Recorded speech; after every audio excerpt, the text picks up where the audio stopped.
Welcome to Catholic Answers Live, the program where you participate with your questions about apologetics and evangelization, including the most important theological, spiritual, moral, and social issues facing the world today.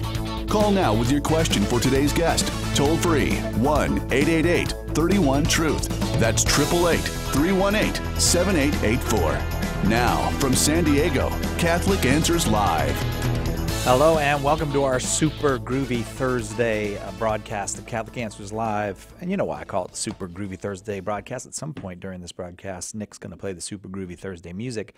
And because it is Open Forum. Open Forum is one of our most popular offerings here on Catholic Answers Live. If you have a question about the life, the faith, the history of the Catholic Church, maybe something that you would like to know, maybe something that you would like to challenge, or maybe someone has challenged you about some aspect of Catholic faith or life, and you need help with an answer, give us a call, 888-318-7884, 888-318-7884. I am Cy Kellett, your host, and I have to say we have two of the finest apologists anywhere today. Second hour, Jimmy Akin will be here to handle your questions. This hour, Mark Brumley is our guest. Mark is president of Ignatius Press, one of the nation's largest Catholic publishers and distributors of videos and music, and just a center of Catholic intellectual life in the United States. And he's a former staff apologist here at Catholic Answers, and he's also the author of The 7 Deadly Sins of Apologetics.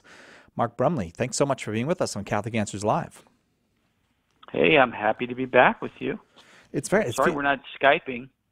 Oh, well, maybe we'll work that out in a bit. I don't know, but I feel like I haven't been on the show with you in a long time. It must be I was away a little bit, and there was Christmas in there, and it just feels like forever, Mark.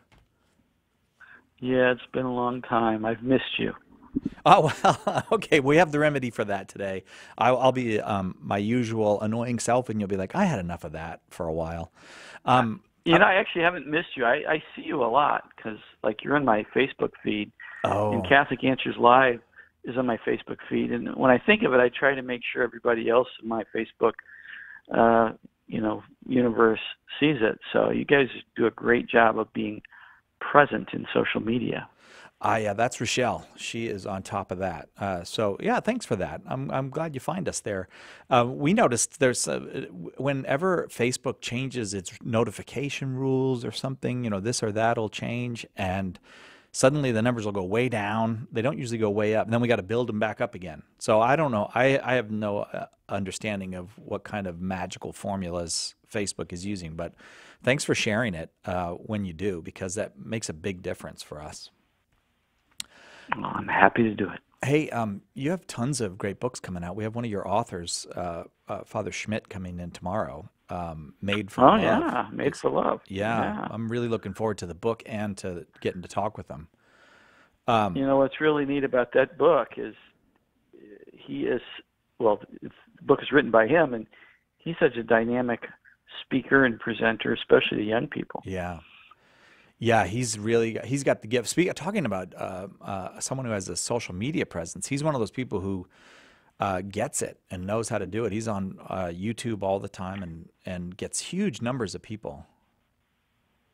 Absolutely. And he seems to have this ability to connect with young people. And of course, his topic, proper understanding of human sexuality, especially as regards same-sex attractions issues and all of that, is a much-needed topic to have addressed. So yeah, I'm excited that you're going to have him on the show, and we were excited to do the book with him. It's a joint published book with Ignatius Press and the Augustine Institute. So, speaking of your publishing as well, I decided I had this idea that I would like to get some individual copies of the Gospels to give to gifts for people, to give to people when the occasion is right.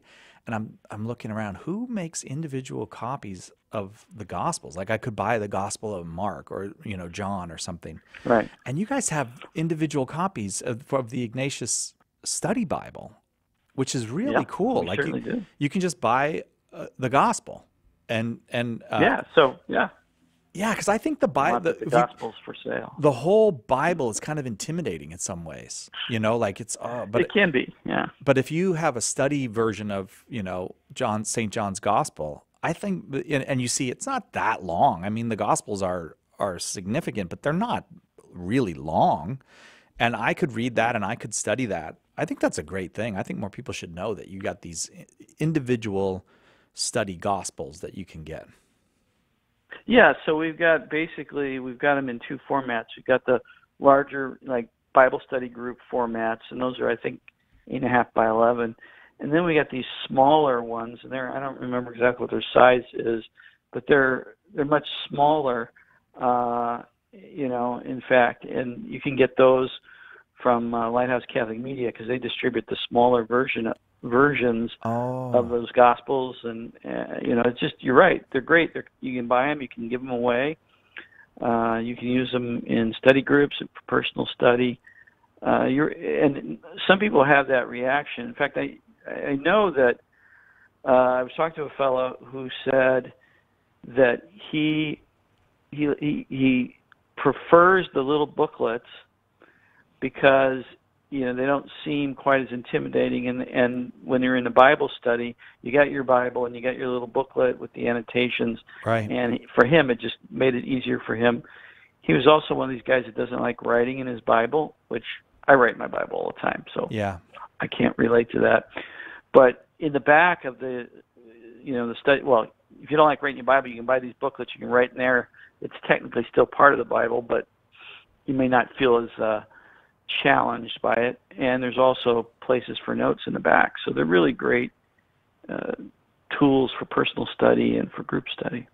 And they are made. I mean, they were written to evangelize these Gospels, and they do that. I remember Pope John Paul II gave a copy of Mark's Gospel to every home in the city of Rome for the Jubilee year in 2000. Wow. Because the Gospel's got a power all its own. You don't just get it into somebody's hands. I'm not. We need teachers and we need the authority of the church to help us understand it. But they're made to evangelize. They have that power. Yeah, that's a very good point. Sometimes we think that we have to add to or present the gospel message, in a tailor-made fashion. And there are times in which that's important and helpful. But as you say, sometimes just the sheer Gospels themselves are very powerful. I remember when I was a little boy, I come from an unchurched background. So, my parents believed in God, and they taught me to believe in God, but we didn't go to church, didn't have any specific church tradition, I didn't really understand Christianity, the basics of Christianity, even though I believed in God. And there were some older women, elderly ladies, a couple of whom were retired school teachers. One had been a nun, and she was elderly and living with her sisters. I don't know the whole backstory of that. I think one or two of them was Protestant, and of course it was the Protestant lady who gave me a little New Testament, Yeah. And I guess it was, I want to say today's English version. That may not have been what it was called at the time, but it basically was a little paraphrased New Testament, which I actually still have. And I read through that, and I would say it really helped plant the seed of the gospel in my heart that would later bear fruit in my conversion to Christianity and eventually my conversion to Catholic Christianity.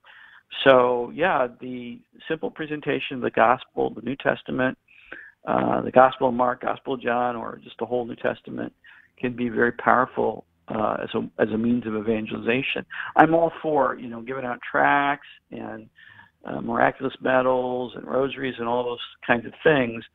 I think that if we want to have a kind of appropriately holistic and balanced Catholic witness, we will not neglect the Scripture, the New Testament, parts of the New Testament.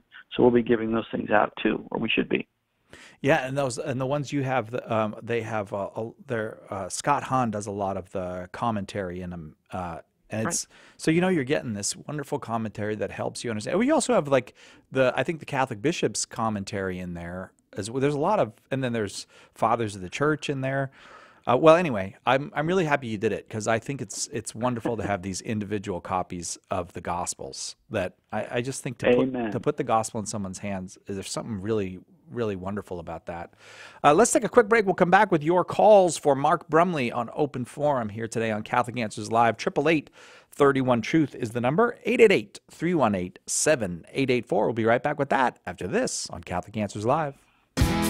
Hello, this is Archbishop Alexander Sample of the Archdiocese of Portland in Oregon. Keep that dial right here on Catholic Answers Live. Howdy folks, this is Jimmy Akin, and I'm here to tell you about the 20 Answers Challenge. Here's how it works. When you purchase the sampler of all 26 books in the 20 Answers series, we're going to knock 60% off the price. Then you can challenge yourself to finish them all this Lent and Easter season. And this year, to make it easier, we're offering free shipping on the sampler if you live in the continental United States. That's 60% off, free shipping, and over 500 answers to questions you've had about the Catholic faith. Join us this Lent and Easter to take the 20 Answers Challenge, and together we can be part of something great. Call 1-888-291-8000 or visit the shop at Catholic.com now to get your set and begin taking the 20 Answers Challenge today. Do you subscribe to Catholic Answers Magazine? We hope, but if not, right now we've got a deal that you're going to love. We've reduced the price and thrown in a free digital subscription when you subscribe. That's right, subscriptions to Catholic Answers Magazine just got cheaper, $10 less on one-year subscriptions and $20 less on two-year subscriptions. And right now, when you purchase a subscription, you get a subscription to the digital edition added to your order for free. With a deal like that, it's the perfect gift for friends, family members, seminarians, your priest, even yourself. When you get right down to it, what other gift has the potential to touch hearts and reap eternal rewards? Log on today to CatholicAnswersMagazine.com and sign up yourself, your friends, and your family for a magazine that is bound to make a difference in their lives and the lives of those they meet. Share the faith. Defend the faith. Catholic Answers Magazine from Catholic Answers, the most trusted name in Catholic apologetics. Call now with your question. 888-318-7884. This is Catholic Answers Live. Welcome back to Catholic Answers Live, Open Forum today. Any question that you have about the Catholic faith, about Catholic practices, Catholic beliefs, whether you agree with them or disagree with them, whether you need an explanation or maybe need help giving an explanation to someone else, a family, a friend, a co-worker, we're here to help. 888-318-7884. Our guest this hour is the president of Ignatius Press, Mark Brumley, also the author of The 7 Deadly Sins of Apologetics. Did I get it right, Mark? Well, I'm the author of the book with that title, but I didn't invent the deadly. Oh, no, I've committed them. Yeah, right. But you didn't invent them. That's true. But you did invent the book of that title. Tons of calls. And you got it right. And I did. Fine. I know. I'm getting good at that. I'm starting to be almost professional in my work. You are more than professional. You are superb. Wow. I'm going to put that on I'm going to blurb that somewhere. Mark Brumley, president of Ignatius Press, says, you are superb. Let's go to Michael in Pasadena, Texas. Oh, we got a Pasadena here in California, listening on Guadalupe Radio. Michael, your question for Mark Brumley. Excuse me. Hello, Mark and Cy. Nice to talk to you guys. You too, Michael. All right. Well, just a quick question. It's something that St. Paul says in Colossians 1:24, and I've often heard it, but I'm still a little confused by what is he actually saying. And if you want, I will quote it real quick. Sure. Okay, it's Colossians 1:24. He says, "Now I rejoice in my sufferings for your sake, and in my flesh I complete what is lacking in Christ's afflictions for the sake of his body, that is, the church." So just in layman's terms, a little bit, what's he getting at there? Yeah, so Jesus' afflictions, his sufferings on the cross were redemptive. They were an offering to God, and by that offering, God chose to act by giving his grace to the world. And what St. Paul is saying is that he, because he is united with Jesus Christ, he's part of Jesus Christ's body, actually, when he suffers, he can unite his sufferings with the sufferings of Christ, and they can be those sufferings are sort of like prayers offered to God. They're effective prayers. They're able to bring graces into effect because of Paul's union with Christ. And those graces can benefit the body of Christ. It can benefit the church, God's people. And how does one do that? How do you unite your sufferings with those of Christ? Yeah. Well, you make sure that you know Jesus, that you use the jargon here, you have a personal relationship with him, that he is a reality in your life. You pray, talk to him, you're united with him, you believe in him, you make him the Lord of your life. He's the one who calls the shots in your life. You submit your life to him. And then when you suffer, when you encounter things, problems that you through your own efforts you can't overcome, you're undergoing suffering, you say, Lord, take this, Father, take this as a gift to you, united with your Son. I know your Son is with me, and suffering with me, and that he loves me, and use what I'm suffering here, united with his sufferings, for the spiritual good of others. It's as simple as that. Okay. All right. Now, thank you very much. I appreciate it. Michael, thank you very much. It is open forum today. Lots of folks on the line, but if you have a question about Catholic life or faith, give us a call, 888-318-7884. Let's go now to David in Grover Beach, California, watching on Facebook. Thanks for watching us on Facebook, David. Your question for Mark. Nice to talk to both of you, Mark and Cy. Thank you. My question is kind of simple, but when was the Bible absolutely finished, the Old Testament and the New Testament? Okay, David, let me ask you a question. When you say absolutely finished, you mean when were the various writings that make up the Bible, when was the last of those complete, or do you mean when was it all put together, assembled into one volume? Well, I guess both. I didn't think about the one volume, but okay. I know it took a while to write all the different books, but Right. I heard once it was like 60 A.D. that it was completely done, and I'm not sure if that's when it was completed or not. Well, here's what we can say. In the ancient world, it was often the case that books were published, writings were circulated, and we can't tell exactly when they were published or exactly when they were circulated. Now, sometimes we can, but sometimes we can't because it didn't have, copyright offices the way we do, and all of that mechanisms that we have in contemporary publishing to keep track of these kinds of things. So when it comes to the New Testament, and the New Testament came after the Old Testament, when it comes to the New Testament writings, there are 27 of them, and it looks like the last of those 27 writings was probably the book of Revelation. Some people will argue with that, but it looks like that book was probably the last book written, probably sometime in the 90s of the first century. Now remember, Jesus died on the cross and rose from the dead in the early 30s of the first century, probably 30 or 33. So the last book of the New Testament was probably written 60 or 70 years later, and that's probably the book of Revelation. And so all of the writings that make up the Bible, since the book of Revelation was the last book in the biblical canon, all the books that make up the Bible to be written, and that was somewhere in the 90s, all the books that make up the Bible were written probably, or they were certainly written sometime before the year 100, or the year AD 100. AD 100 meaning in the year of our Lord.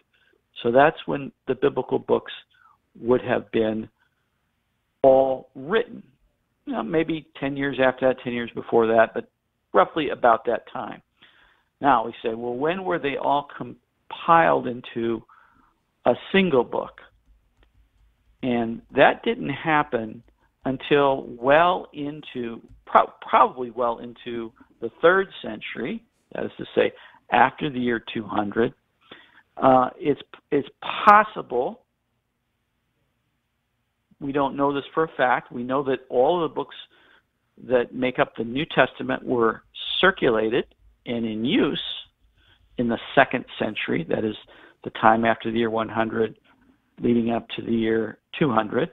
They were all in circulation and use, but we don't really have evidence that they were collected into a single book until you start getting into the 3rd century, that is after the year 200 or so. So when was the Bible, all the books of the Bible written? Probably they were all completed over a 1,000-year period, but all completed by about the year 100. When did they all when were they all compiled together into a single book or a single volume? Probably sometime after the year 200. By the time we get into around the year 300, we have collections of books, biblical editions of the Bible, biblical texts. The fact that we don't actually have collections of those until we get to the 4th century doesn't mean that the books weren't compiled together before that. It's just that those are the oldest surviving copies that we have. Now, there's one other point to make. When we talk about being compiled into a book, we have to understand that most of the biblical books, during most of the history of the Bible being written and compiled, were not bound together in a book form that we're familiar with. They were on scrolls. They were collections of scrolls.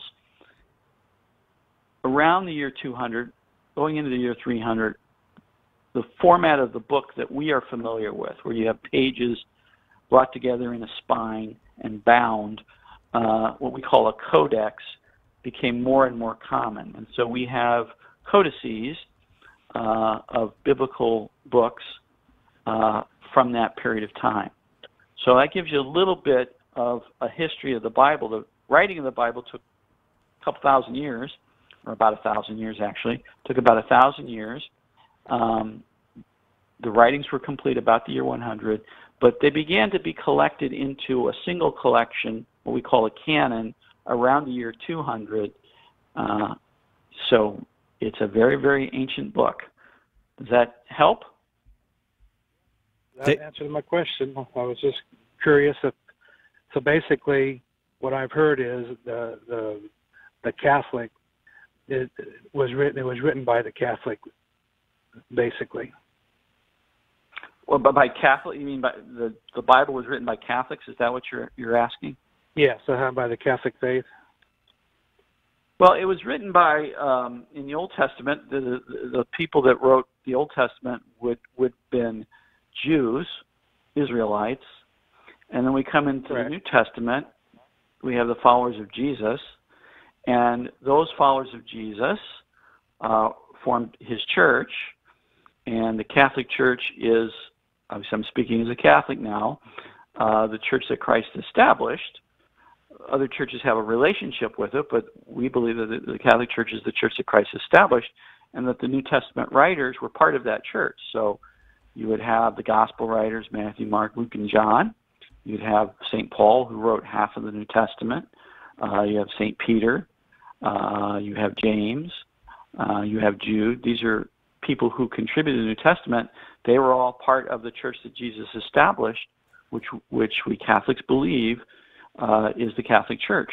So in that sense, we would say, the New Testament was written by Catholics. The Old Testament was written by Jews, Jewish people, and it was the New Testament Church, the Catholic Church, that not only contributed the New Testament writings, but compiled, brought all these together, took the the list of books from the Old Testament that were used and kind of resolved some arguments about whether this book or that book should be part of the Old Testament Bible, and then added the New Testament books and resolved arguments about whether this or that writing should be part of the Bible or not. And it was the church, the bishops of the church, that resolved those questions so that we have the Bible that we have today. Okay, David? Okay, good deal. Yeah, that answered my question. Thank you very much, David. Appreciate that question. Because it is open forum today on Catholic Answers Live. If you have a question about the life, the faith, the history of the Catholic Church, we'd love to take that question. I didn't mention this, but you don't have to be Catholic to call. Anybody can call. If you have maybe heard something about the Catholic Church and you're just curious about whether or not that is true, we'll do our very best to give you an honest answer. 888-318-7884 is our number, 888-31-TRUTH. If you prefer it spelled out. Mark Brumley is our guest. Mark is the president of Ignatius Press, and we'll be right back with more after this on Catholic Answers Live.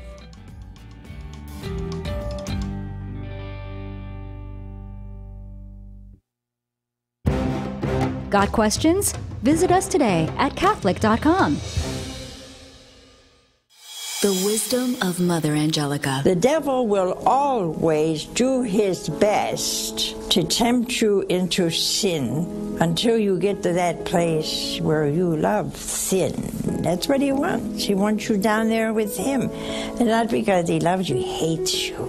When you do what the enemy tempts you to do, he does it out of pure hatred.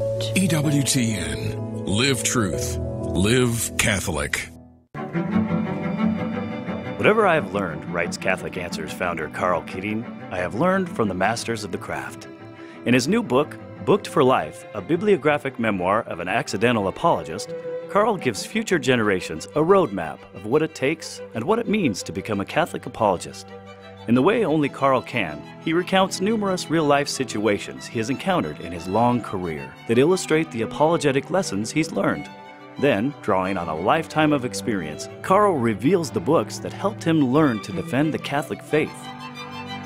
Order your copy of Booked for Life today by calling 1-888-291-8000, logging on to the shop at Catholic.com, or asking for it at a good Catholic bookstore near you. Did you know that there's a place you can turn first that features the newest, most exciting Catholic resources, as well as a huge selection by some of the best Catholic authors and speakers on the planet? It's our online store at shop.catholic.com. All of our offerings are time-tested and apologist-vetted, and trustworthy and faithful to the teachings of the Catholic Church. And, of course, the lights are always on for your shopping convenience. It's one-stop shopping made affordable and easy. Shop.Catholic.com.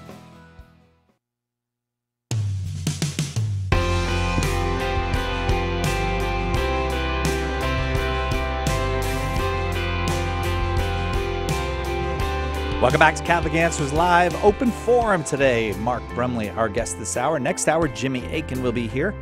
So we'll do our very best to get to everybody this hour. But anybody who's left, don't go anywhere. We'll hang around for the second hour, and we will address as many questions as we can. 888-318-7884, the number. 888-318-7884. Just tons of calls, so I'm going to keep working my way through them, Mark. We go now to Aaron in Williamsville, Illinois, listening to EWTN on Sirius Satellite Radio. Aaron, your question for Mark Brumley. Hi, guys. Thank you for taking my call. Happy to. I'm not a Catholic. I'm an Anglican. And I heard that the Catholic Church does not consider Anglican holy orders to be valid.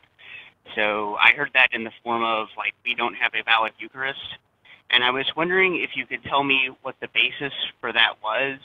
And I don't know how to say this without sounding disrespectful. So I don't mean to be disrespectful, but why should I, as an Anglican, listen to the Catholic Church?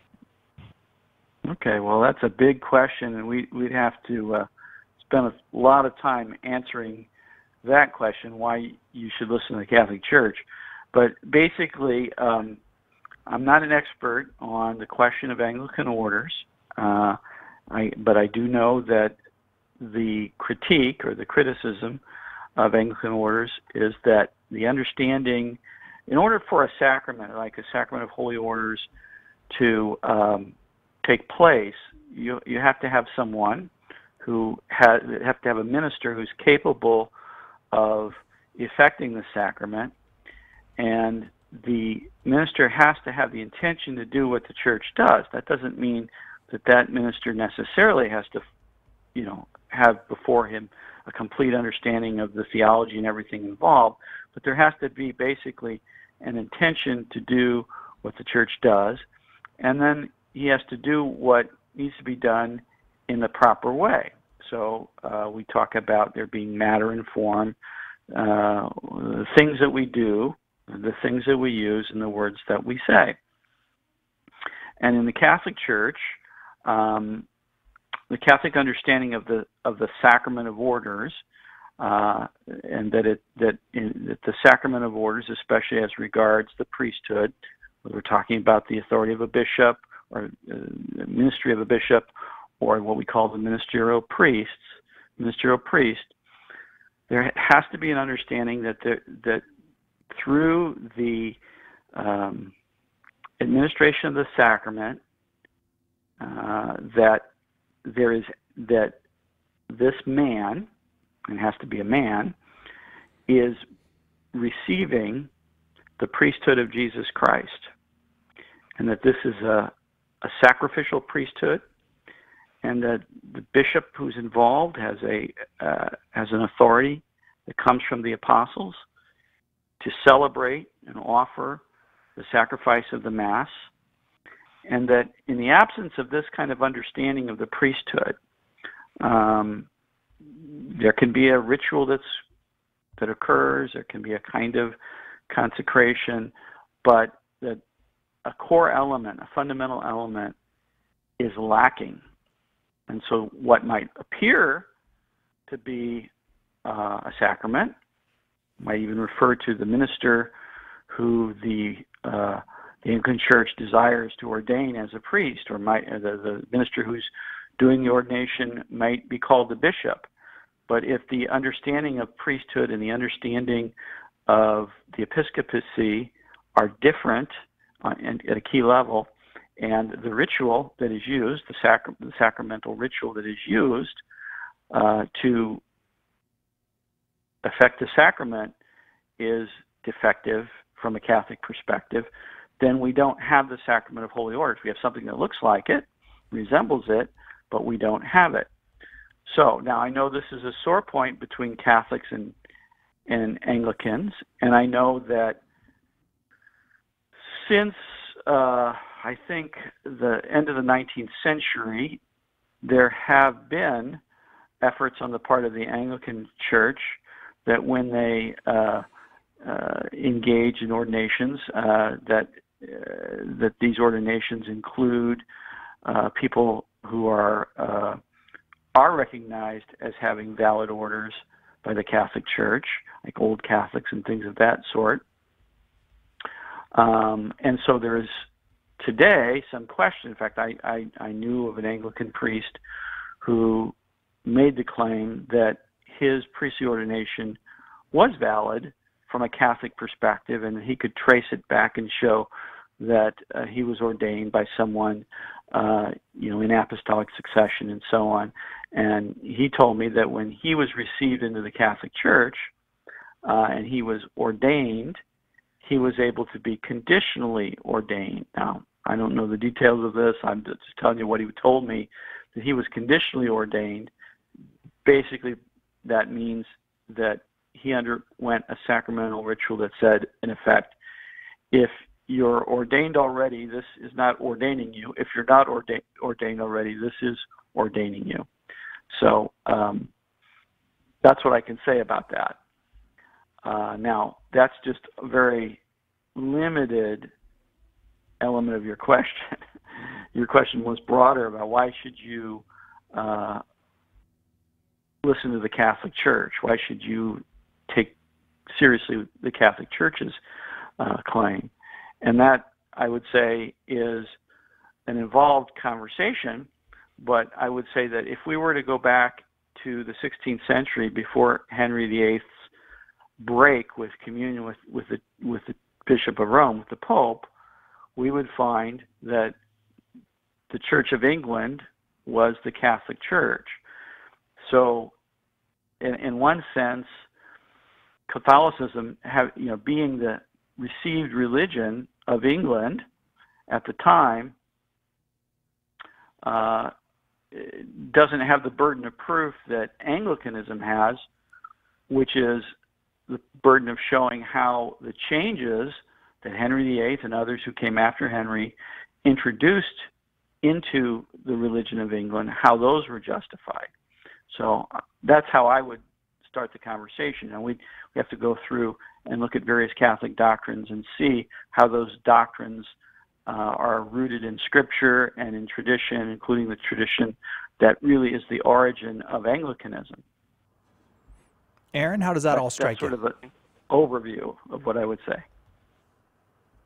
Okay. It makes sense from Eucharistic standpoint. I guess there was some confusion on my part because I always consider myself to be Catholic. We just called ourselves kind of like Anglo-Catholic, kind of like a right. I don't know. We just called ourselves Anglo-Catholic. So this was kind of like, kind of a surprise. Like, what do you mean, our priests aren't priests? What do you mean we don't have a Eucharist? That kind of thing, Right, and so the Catholic Church, of course, recognizes the priesthood of Eastern Orthodox Christians, and Orthodox Christians recognize the priesthood of Catholic priests and bishops. But Anglicanism, that is an area of controversy, and there is a division about that. And with the introduction of women's ordination in the Anglican Communion, it further complicates things, because whatever kind of arguments you want to make about questions about whether or not Anglicanism, when it ordains a man, whether those who have been ordained in the Episcopal or in the Anglican Church have received a proper ordination, where there's been the proper form that's been used and the proper intent that's been used, and all of that in the ordination of priests, consecration of bishops. When it comes to the question of women, there is no way that women can be validly ordained priests or bishops from a Catholic perspective or from an Orthodox perspective. I would say even from a traditional Anglican perspective. So that introduces an even further complication into the picture. Aaron? So now, I'm sorry. Go ahead. Sure. Can I ask a really quick follow-up question? If long ago, I was a member of the Catholic Church, and then I left, and then became an Anglican. So if I wanted to go back to the Catholic Church, what would I have to do? Do I have to go back to classes and things like that? No. All you have to do is go to confession. Oh, it's as simple as that, huh? May I ask you a question, Aaron? Because you are considering that, have you ever heard of the personal ordinariate of the Chair of St. Peter, or have you heard of Anglican Catholic, the Anglican Catholics who have come into the full communion with the Catholic Church? Briefly, but a long time ago, and I'm not sure what it was. I thought it was something only for priests.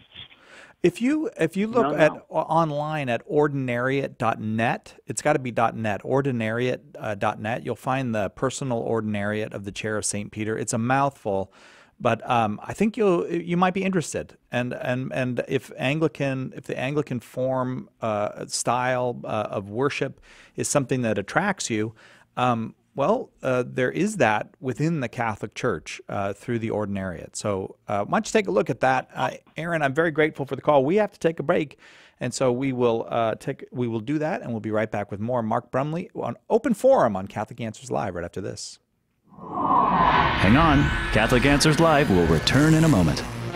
Hi, this is Tim Staples, and I'm challenging you to take the 20 Answers Challenge. Here's how the challenge works. When you purchase the sampler of all 26 books in the 20 Answers series, we're going to knock 60% off the price, and we're challenging you to finish them all this Lent and Easter season. And this year, to make it easier, we're offering free shipping on the sampler if you live in the continental United States. That's 60% off free shipping and over 500 answers to questions you have about the Catholic faith. Join us this Lent and Easter to take the 20 Answers Challenge, and together we can be part of something great.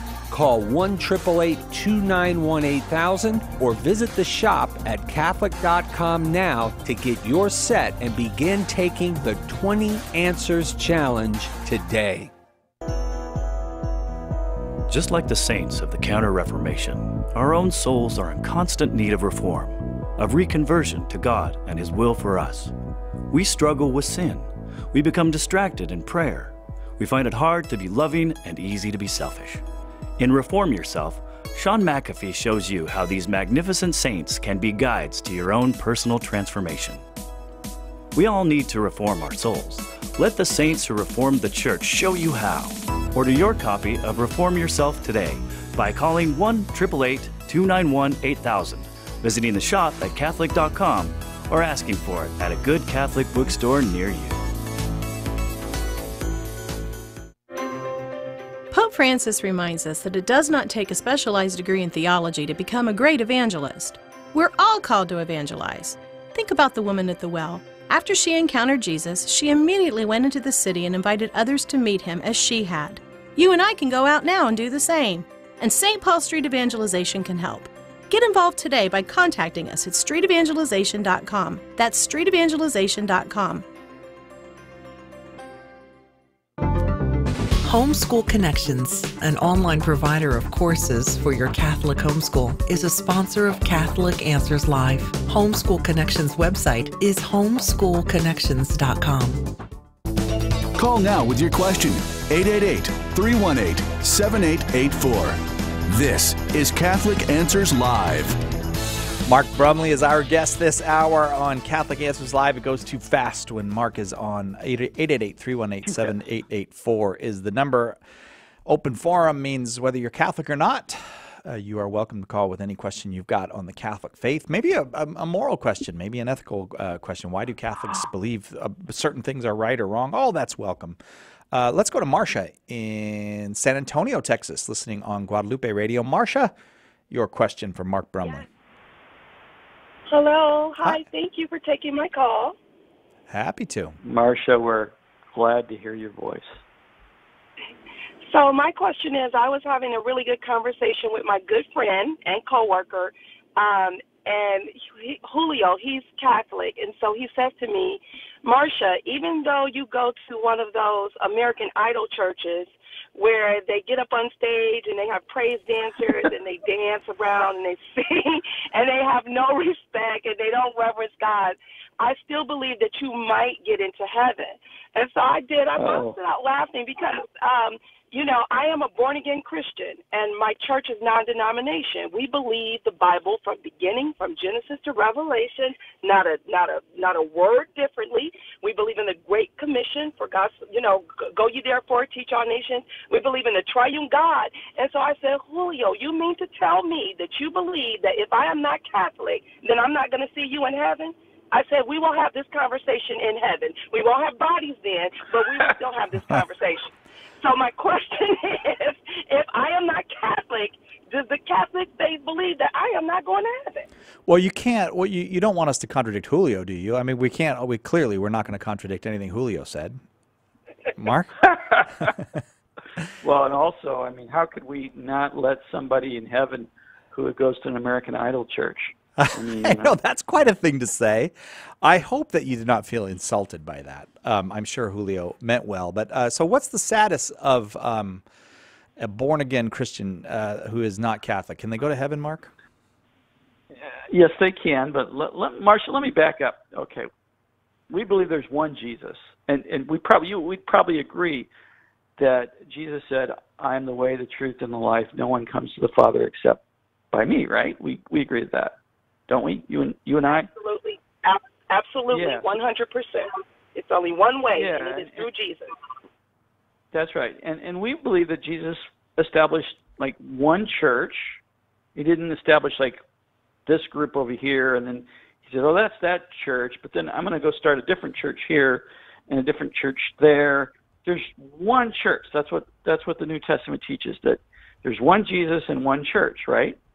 We agree with that as Christians? Yes, we are one body of Christ. We are one body. I don't know if I'm the toe or the pinky finger, but we are all one body. We do the same work. I think I'm an elbow, but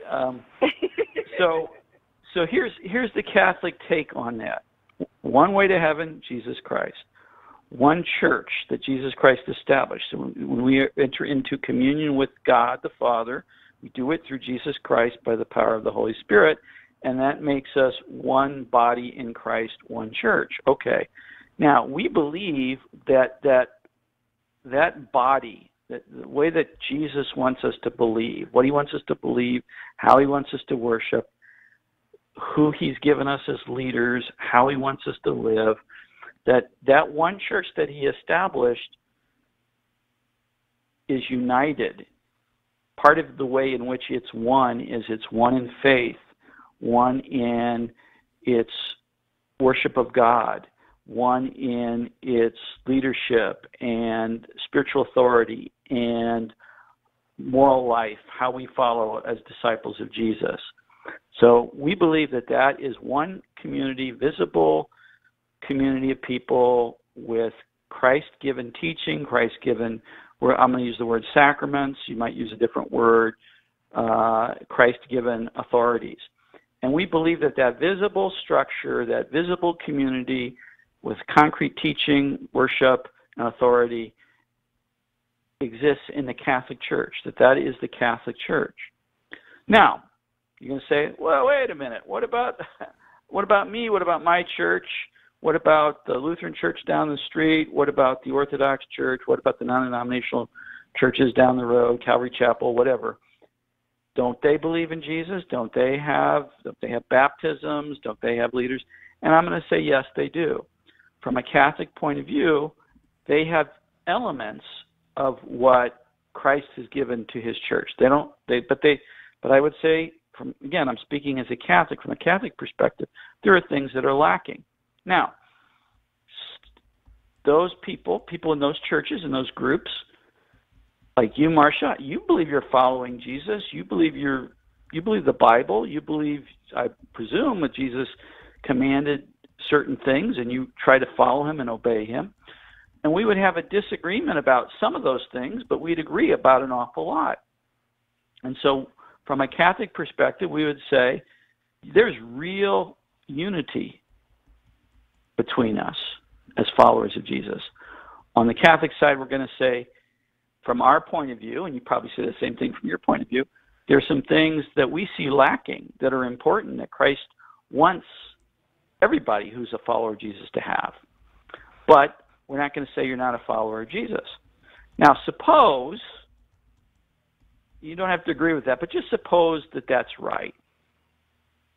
And suppose somebody who's a follower of Jesus said, well, I want to be a follower of Jesus, but I'm not going to accept something that Jesus revealed.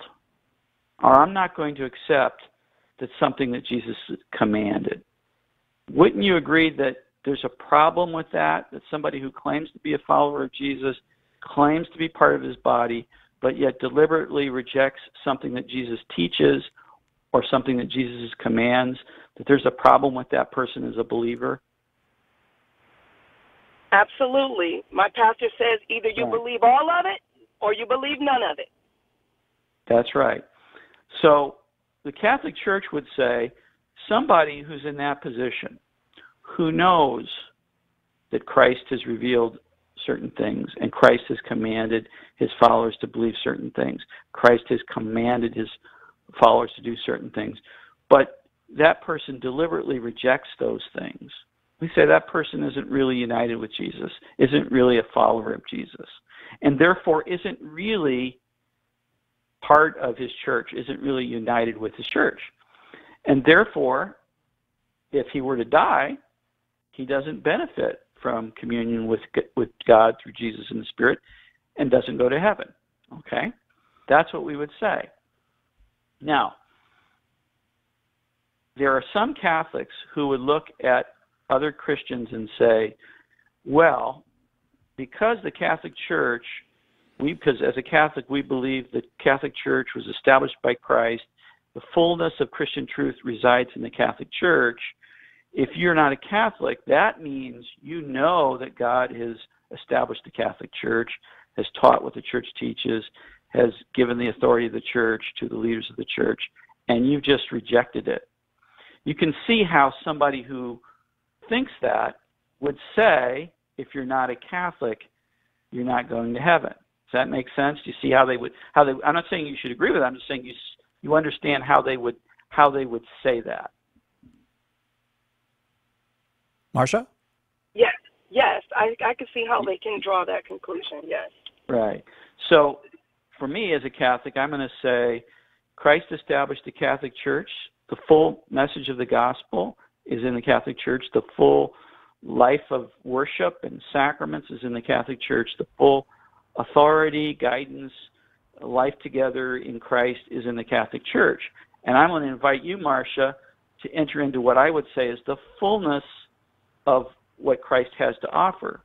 Okay? But I'm not going to presume that you see all of that, that you really believe all of that, and you're just going to what you call the American Idol Church because you've rejected that. No, I'm going to assume that for whatever reason, you're following Jesus in the way that you think Jesus wants you to follow him, and that differs from how I understand following Jesus.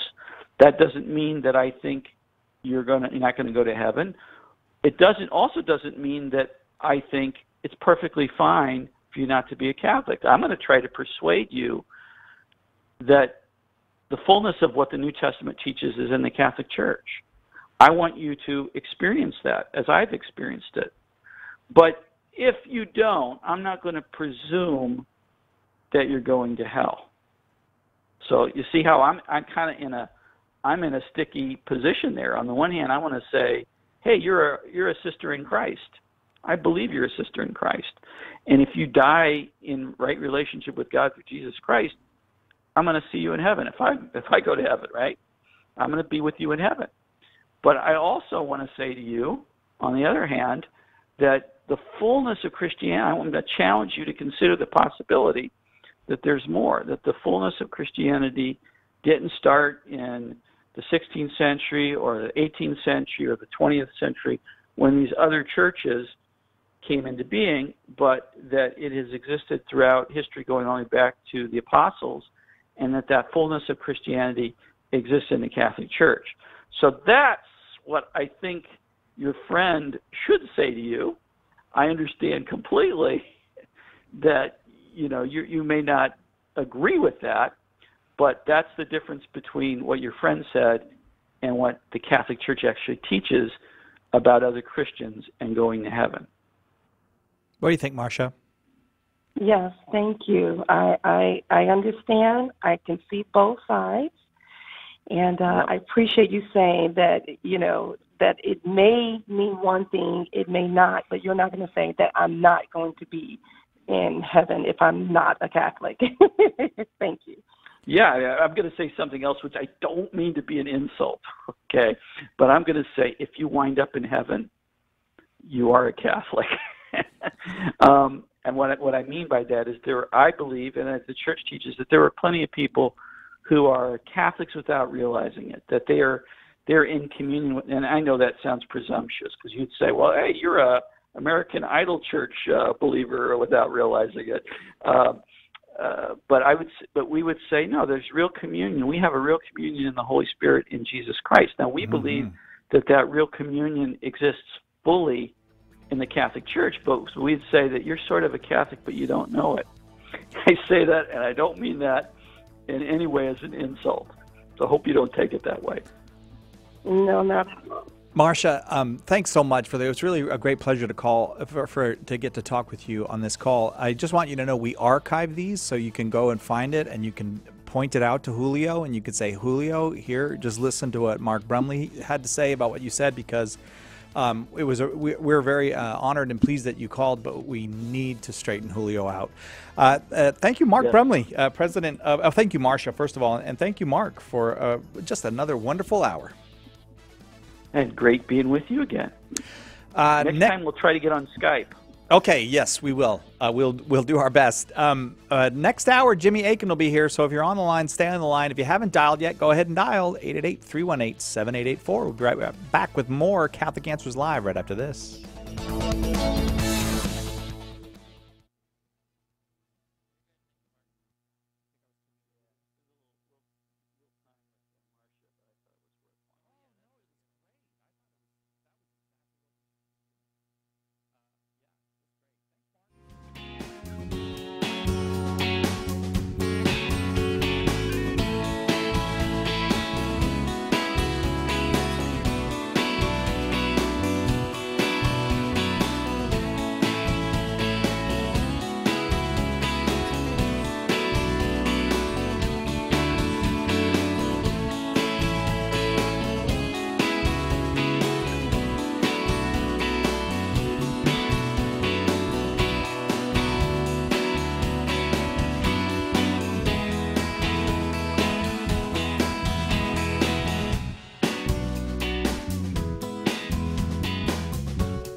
Welcome to Catholic Answers Live, the program where you participate with your questions about apologetics and evangelization, including the most important theological, spiritual, moral, and social issues facing the world today. Call now with your question for today's guest. Toll free 1-888-31-TRUTH. That's 888-318-7884. Now, from San Diego, Catholic Answers Live. Welcome back to Catholic Answers Live. I am Cy Kellett, your host. It is Open Forum. We continue with our Open Forum. Any question that you have on the life, the faith, the history of the Catholic Church, maybe you have a moral question, a philosophical question, a more generally religious question, they're all welcome, and you don't have to be Catholic to call 888-318-7884. Our guest this hour, excuse me, I got so excited about our guest this hour, is Jimmy Akin, senior apologist here at Catholic Answers and author. I'm a guest this hour. Yeah, well, I was keeping I'm not that the top only secret. guest. You are this the hour. guest, Jimmy. That was so top secret. All right, well then, in addition to Jimmy Akin, we have in studio with us the editor of just one of the finest magazines that you'll read, and it really is. Like, I'm not just saying that because they pay me to say that. Tim Ryland. Tim Ryland is the editor of Catholic Answers magazine, and a new issue's coming out. Tim. It is. I'm in the death throes of production on the March-April issue. Death throes. You really make it sound like your job is fun. Well, there. your goons came and wrestled me away out of my office and dragged me here. It's to like an talk about action it. movie, right down to the wire. Yeah. So, what do you got in the upcoming issue?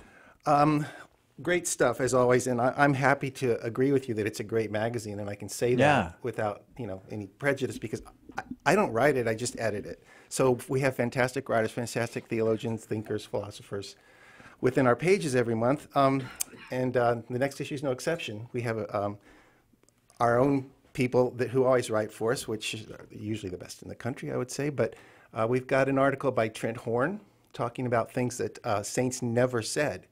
One of Trent's favorite topics. Yeah. We hear attributions all the time, and they become popularly associated with people. Probably one of the most familiar that we've always heard is preach the gospel, use words if necessary.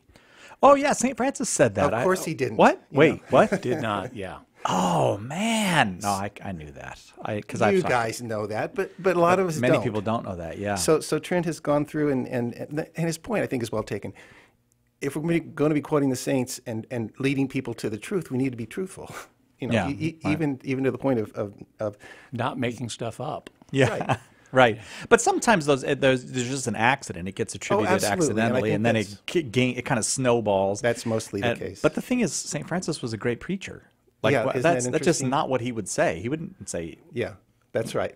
And I think he even makes that point.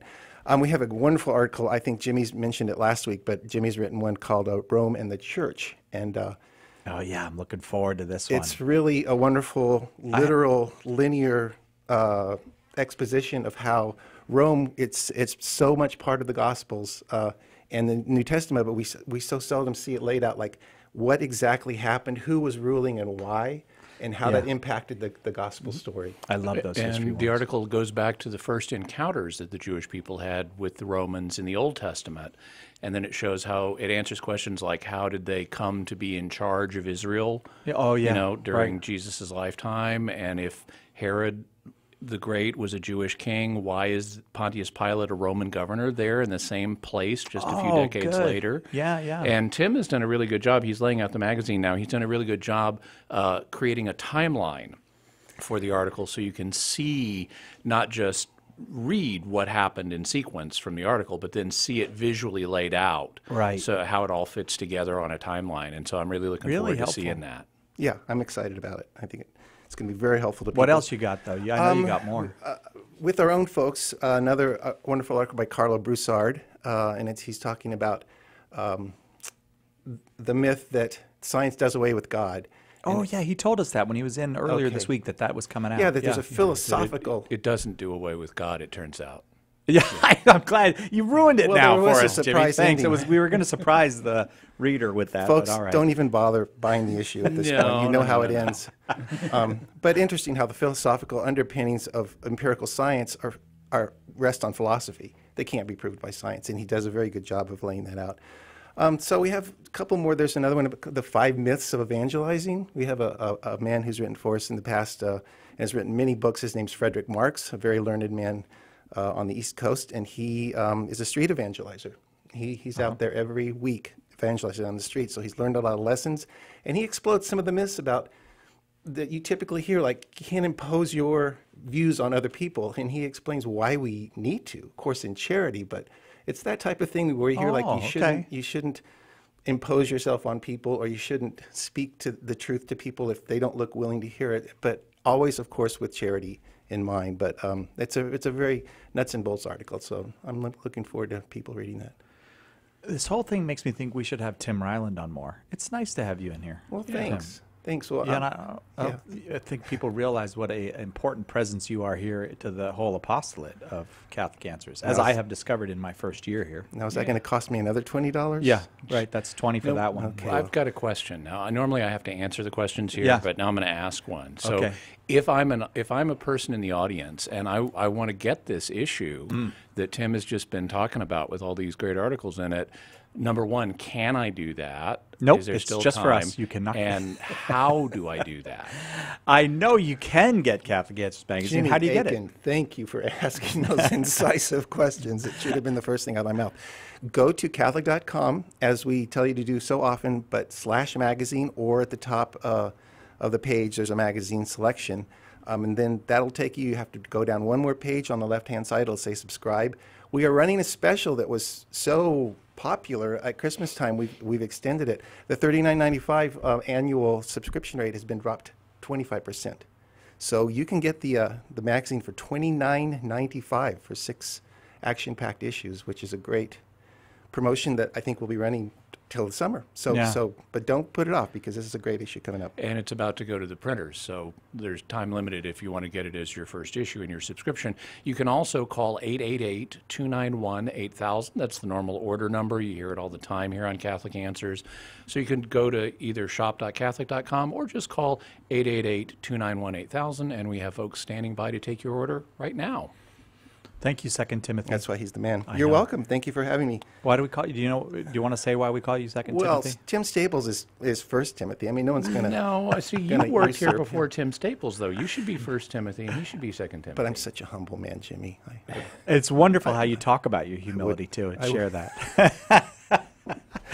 Well, Tim Ryland. Appreciate your kind words. Thank you. Yeah, it's a wonderful magazine. It really is. And you know, a lot of magazines today are fluff. I mean, and you really feel like you've gotten something when you get Especially after they go through a magazine. mulcher.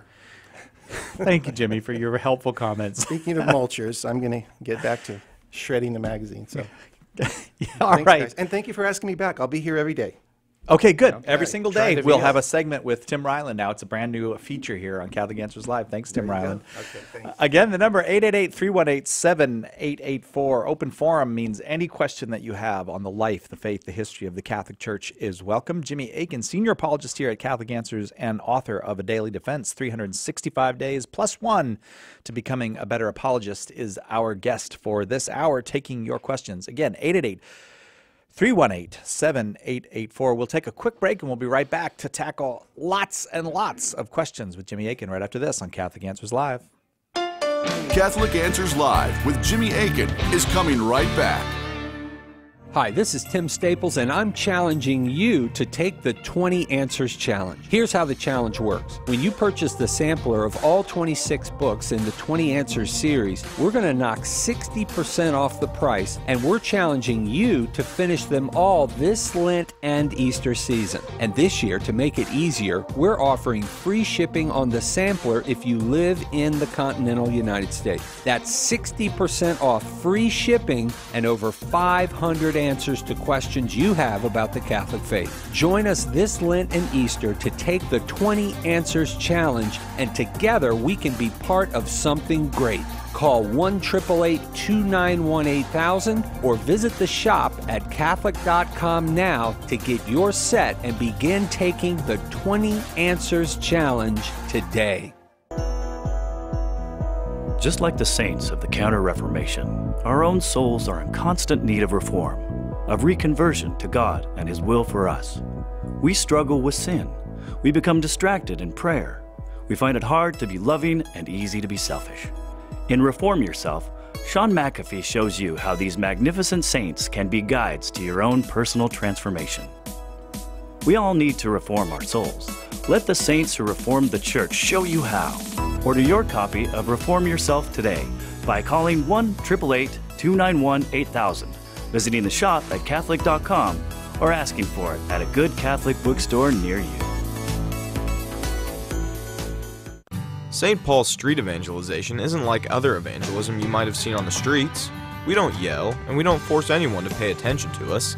Instead, St. Paul's street evangelization is committed to presenting a positive, passionately Catholic presence to a world hungry for truth. For more information, or to start a chapter of your own, go to www.streetevangelization.com. That's streetevangelization.com. It's time to do our part. Call now with your question. 888-318-7884. This is Catholic Answers Live. Welcome back to Catholic Answers Live, open forum. We are moments away from the Groovy Thursday music, so I'm getting fired up for that. It better happen, Nick. 888-318-7884, the number 888-318-7884. If you would like to share a testimony of what Catholic Answers has meant in your life, we would be very grateful for that.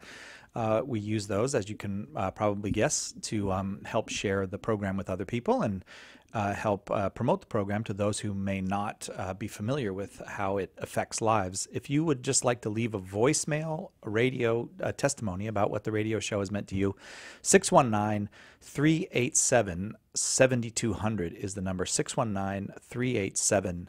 7200. We're very grateful to get those, and we're very grateful to have the opportunity to share them with other people. 619-387-7200. This hour, open forum means any question that you have on the life, the faith, the history of the Catholic Church, we would love to get to. And Jimmy, I have my own question I would like to start with. Because What's that? There are these videos on YouTube that show the Vatican, and there's a very formal mass going on. And it sounds like, and this is actually what people are saying, well, it sounds like it's some kind of consecration or invocation of Lucifer.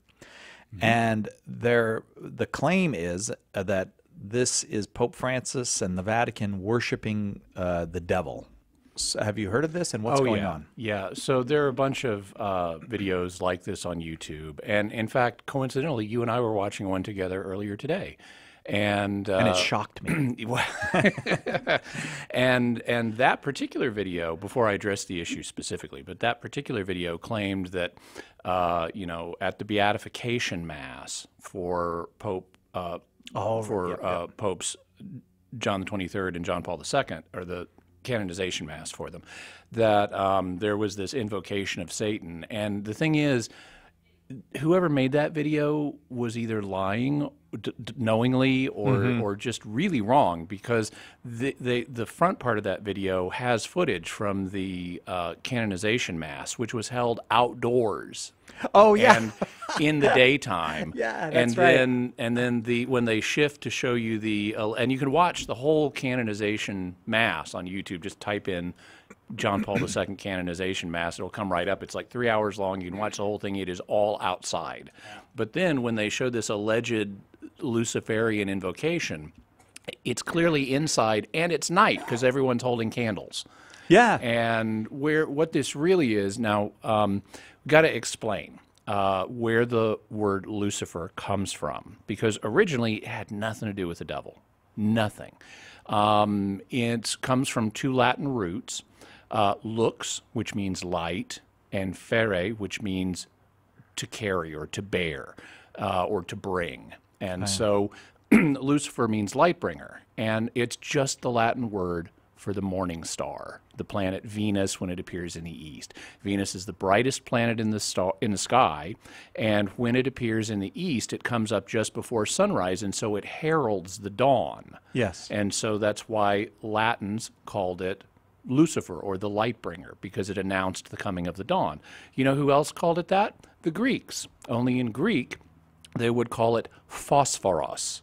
because phos is light, yeah. and pherein means to bring or to carry, and so it's light bringer in Greek, it's light bringer in Latin, it has other names too, but that's where the word comes from. It's just a word for the morning star.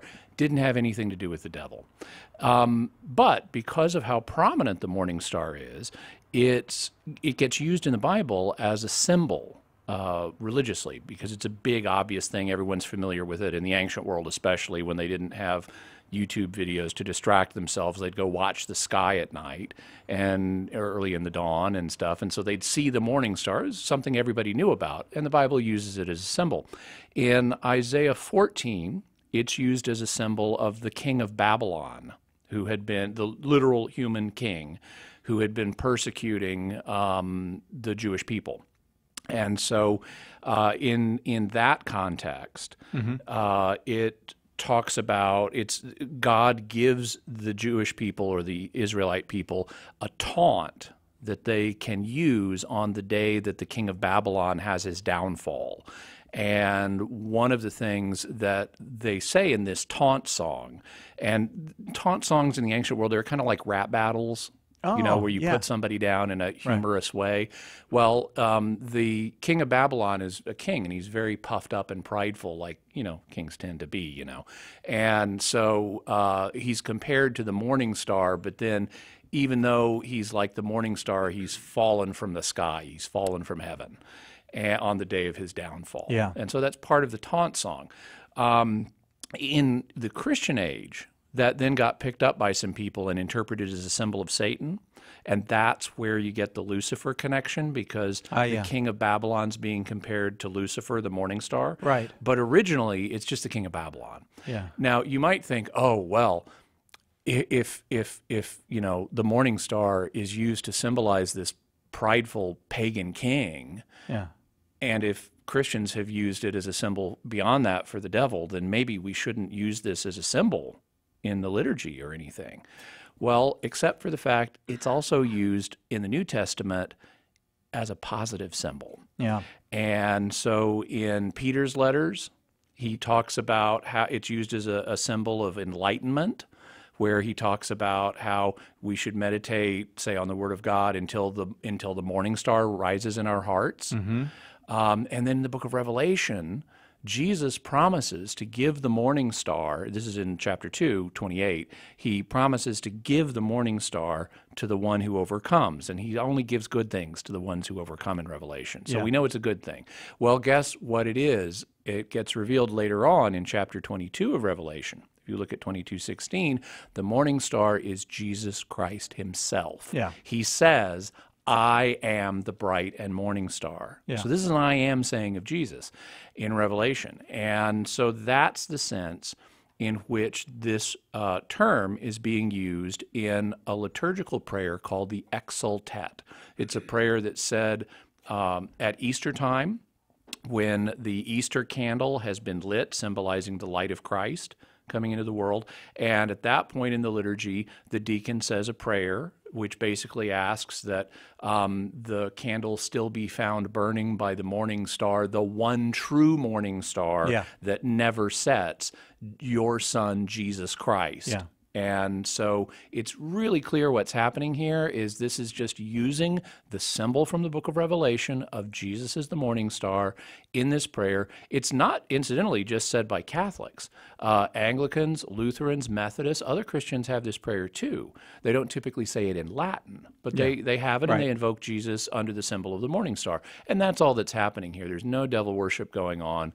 It's just using the ordinary Latin word for the morning star to talk about Jesus based on his own declaration, I am the bright and morning star. Amen. Right. So you gave me a more abbreviated explanation after we watched that video, and I said to myself, I need to know if this is true. I have to ask someone who's even smarter than Jimmy Akin. So who is smarter than Jimmy Akin? God? No, well, I pray about it. Yeah, no. God is definitely smarter than me. I mean, like way. I asked Google. Way. Oh, okay. And I said, what I did went to Google Google say? Translate, and they have a part where you can translate Latin into English. So I put a lowercase l, Lucifer, in the Latin side. And, and that's because it is lowercase in the Latin prayer. Right, Because yeah, it's not a proper name. I It's didn't just want to a use a noun. proper name, no. Yeah. So I used lowercase Lucifer, and guess what? How Google translates it? How did Google translate it? Daystar. Daystar. Yeah, exactly. So even the all I don't know if I want to say all seeing, but all indexing Google. Yeah, the all indexing Google, the index of all knowledge said, yeah, Jimmy Akin's right. So that's good to know that we're not worshiping Lucifer. It's really good to know. Yeah, it is. Yeah. Thanks for that, Jimmy. Lots and lots of calls. Let's go to Sophia in Fredericksburg, Texas, listening on Guadalupe Radio. Sophia, thank you for waiting. You are on with Jimmy Akin. Your question, please. Hi, yes. Good afternoon. I was just calling because I wanted to see, as being a Catholic, if it's true that, like, making at weddings, like dancing, is that bad? Or going to a, birthday party that, they make like DJs or, graduations, things like that, Are you bad asking? as being a Catholic? Are you asking? Is dancing prohibited for Catholics? Yes. Oh, I hope not. I'd have to change my plans for this weekend. No, there's nothing wrong with dancing. Now, there are immodest forms of dance, and those are things that are morally problematic, but there's nothing wrong with dancing in and of itself. Humans have a natural impulse to move their bodies to music. That's all dancing is just moving your body to music, just like they have a natural impulse to sing, to use another part of their body, their vocal tract, to make music. And so it's natural, given the way humans are. And it's not just humans, other species dance too, and other species sing too, like birds. So this is something that God has built into us just as part of our nature. Just like birds sing and bees dance, humans do both. And it's one of the gifts that God has given us, and its value is acknowledged in the Bible. If you look at Ecclesiastes, one of the books of the Old Testament, you look at Ecclesiastes 3, the author is very clear, says there is a time to dance.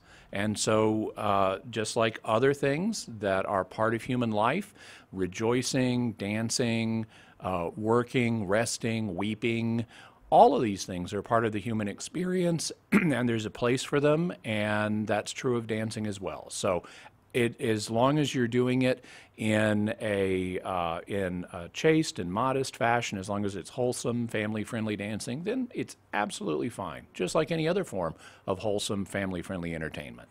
Does that ease your mind a bit, Sophia? Well, kind of, but like, how about clubbing? Clubbing? Is that, like, because my brother, he's a Christian. He goes to Greater Grace Christian Church, and he tells me that dancing is, it's bad, that, Christians, they don't do it, and, well, he's just saying that that's bad. And, like, where there's, like, alcohol and drugs involved, he says that if I go to a club or, weddings or something, that there is, alcohol involved, that's bad, because let's say that God, when it's, when he comes to the world and I'm at a dance, that he's not gonna accept me because, I'm at a club instead of, Well, let's talk about that, because it sounds like your brother is mashing up some different issues together. I mean, the initial question was about dancing. Now we've got clubs and drugs and alcohol in the mix as well. But if we take these issues one at a time and look at them, well, is dancing a problem in and of itself? If you're not doing it in the context of clubs and dancing and clubs and drugs and alcohol, well, no, dancing is fine. Okay, let's look at alcohol. Alcohol is something that God, alcoholic beverages are something that are endorsed in the Bible. In fact, the Bible says that God gave us wine to gladden man's heart. So there's no problem in principle with the use of alcohol. Again, it's a matter of moderation. There's a difference between having a drink or two and gladdening your heart and falling down drunk so that you lose your moral faculties and go commit immoral acts. Well, one has to be willing to make these distinctions. And you can't simply say, well, all alcohol is bad, because our Lord himself set us an example here. If you look in John's Gospel, in John chapter 2, at the wedding at Cana, this is Jesus' first miracle in John's Gospel. John makes a big point out of this. And Jesus is at a wedding.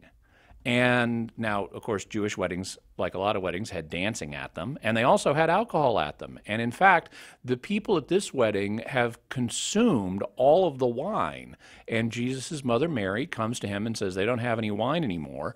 And Jesus initially seems a little reluctant to perform a miracle, but he goes ahead and does one and makes more wine so that the party can keep going.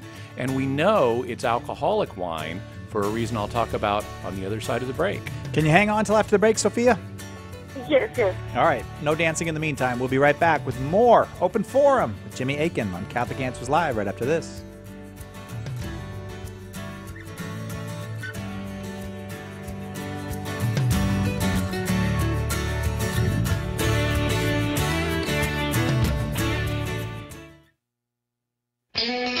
Hang on, we'll be right back with more Catholic Answers Live. As the legend goes, the Protestant Reformation began when Martin Luther nailed a list of his grievances with the Catholic Church to the door of All Saints Church in Wittenberg, Germany. But do you know the whole story? In Catholic Answers' brand new documentary, The Protestant Revolution, you will hear from top apologists Tim Staples, Jimmy Akin, Carla Broussard, Trent Horn, and Steve Weidenkopf as they expose the errors of Martin Luther and of the other so-called reformers. This DVD will give you a clearer understanding of our Protestant brothers and sisters, and you will be better equipped to engage them about what separates us and about what unites us. Order your copy of The Protestant Revolution today by calling 1-888-291-8000, visiting shop.catholic.com, or by asking for it at a good Catholic bookstore near you. It might be said that anti-Catholic notions of the Church's history are the original fake news. With all the misinformation being spread, where does one look for the truth? In The Real Story of Catholic History, Professor Steve Weidenkopf gives you the facts on over 50 of the most common misconceptions about Catholic history and shows how to answer them simply and powerfully. Whether it's to answer claims about Catholicism's supposedly pagan origins, old myths about the Inquisition that never seem to go away, or more modern errors that anti-Catholics put forth, The Real Story of Catholic History is an essential resource for every Catholic's bookshelf. Order your copy of The Real Story of Catholic History today by calling 1-888-291-8000, visiting the shop at Catholic.com, or asking for it at a good Catholic bookstore near you. EWTN's cathedrals across America and the Diocese of Jefferson City, Missouri invite you to a celebration of apostolic succession as they welcome their new apostle and shepherd, Father W. Sean McKnight. From the Cathedral of St. Joseph, the Mass of Ordination and Installation of Father W. Sean McKnight as the 4th Bishop of Jefferson City. Tuesday at 3 p.m. Eastern, here on EWTN Television and Radio Classics.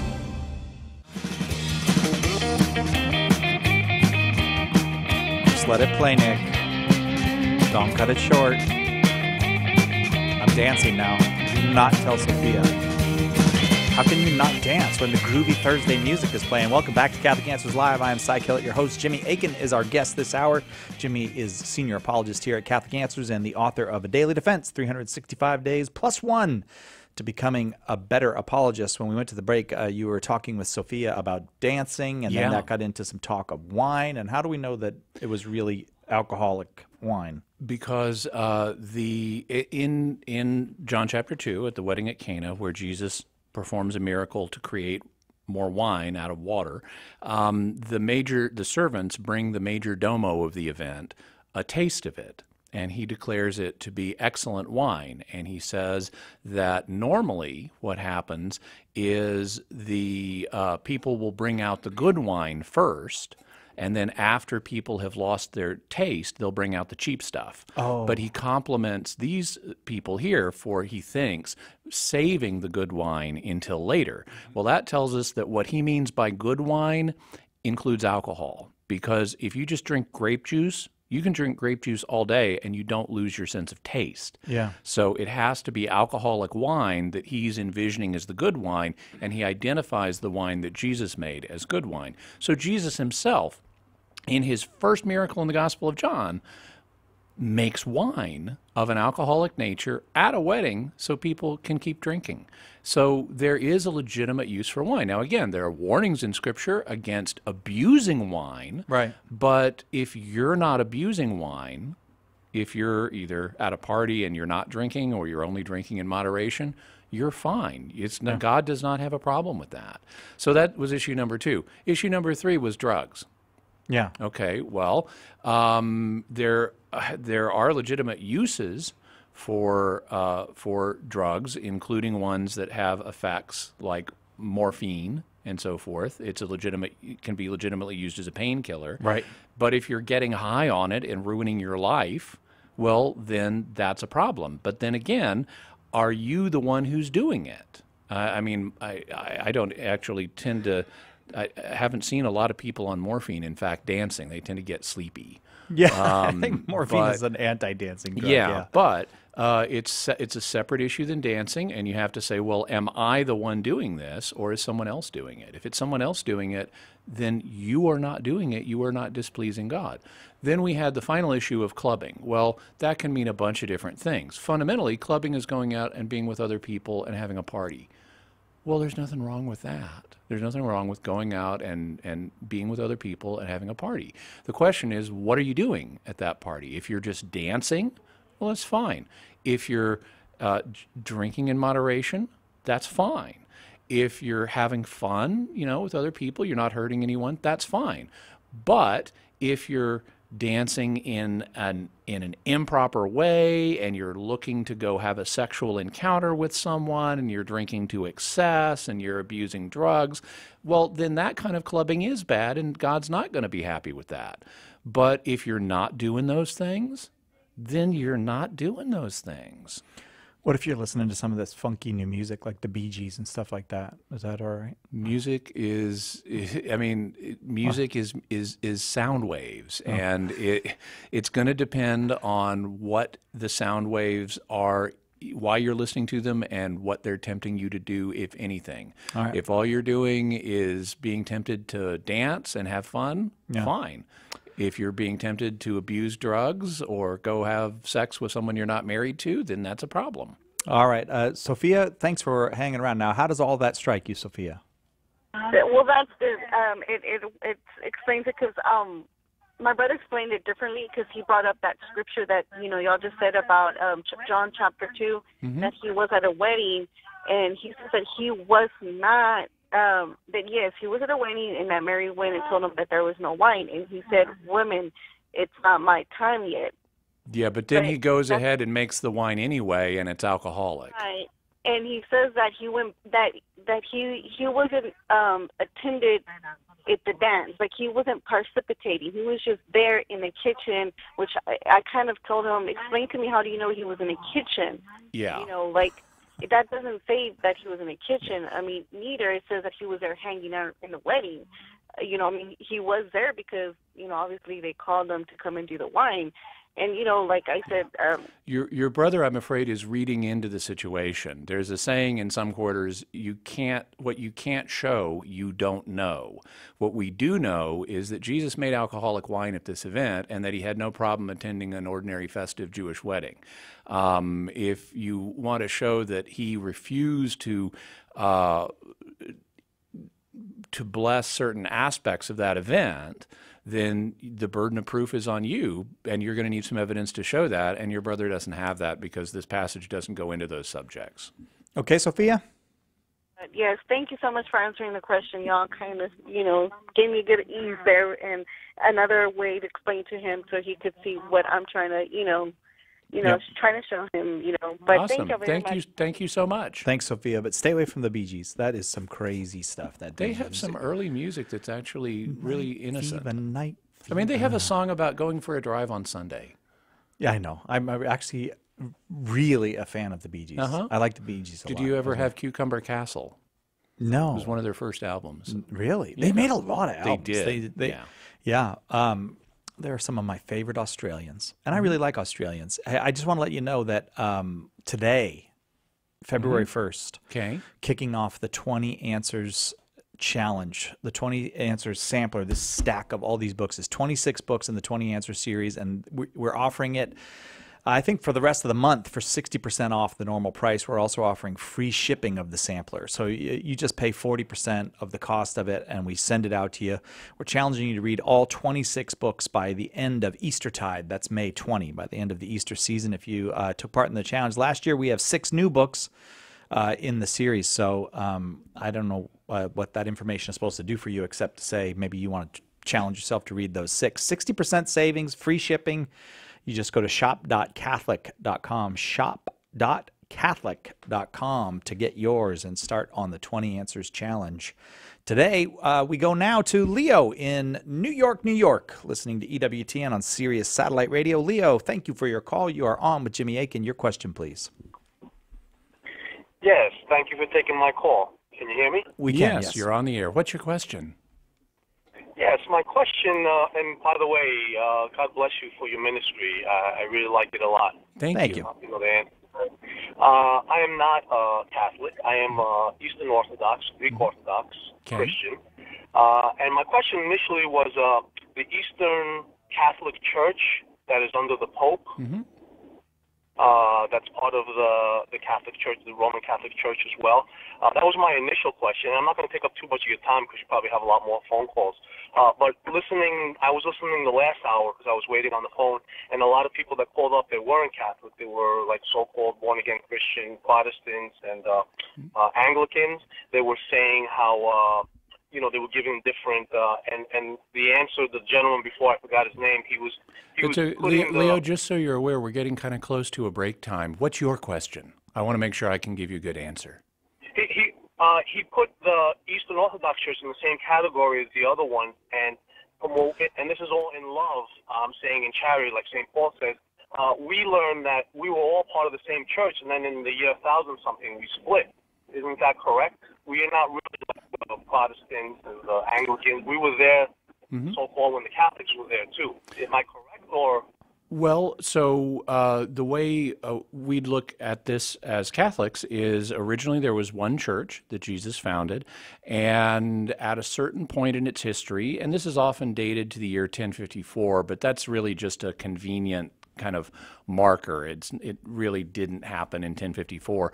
But over a period of time, Christians in the East and Christians in the West had drifted apart. And by 1054, there was a recognition that there were some serious issues between the two communities. They weren't getting along. And from a Catholic point of view, we'd be perfectly happy to acknowledge that our Eastern Orthodox brethren are, number one, fellow brethren in Christ, just like our Protestant brethren are. Number two, Eastern Orthodox are retain apostolic succession, so they have all 7 sacraments are valid, including the priesthood, and they share many more elements in common with the Catholic Church than people coming from the Protestant communities do, and that's wonderful. Those are all elements of grace and truth that God wants all Christians to have, and in Eastern Orthodox in the Eastern Orthodox communion, they have been retained to a much greater degree than in some other Christian communions. And so all of that is reason to praise God. At the same time, not every element that Jesus wanted all members of his church to have has been retained, such as union with the successor of Peter. That's an important one. He did make Peter the rock on which he would build his church, and for Christians to not be in union with Peter's successor is something that doesn't correspond to Christ's plan for his church, because this was part of how he constructed his church. So we'd say that our Eastern Orthodox brethren are valid Christians. They have apostolic succession. They have all of the sacraments. And hopefully one day we'll find a way to be fully reconciled so they can also have full union with the successor of Peter and all of their brethren in the Catholic Church as well. Leo, I have to leave it there and say thank you for that call. I hope that was helpful. But we do, as Jimmy said, have to go to a break, so we'll be right back with more Open Forum with Jimmy Akin right after this on Catholic Answers Live. Call and ask Jimmy your question today on Catholic Answers Live.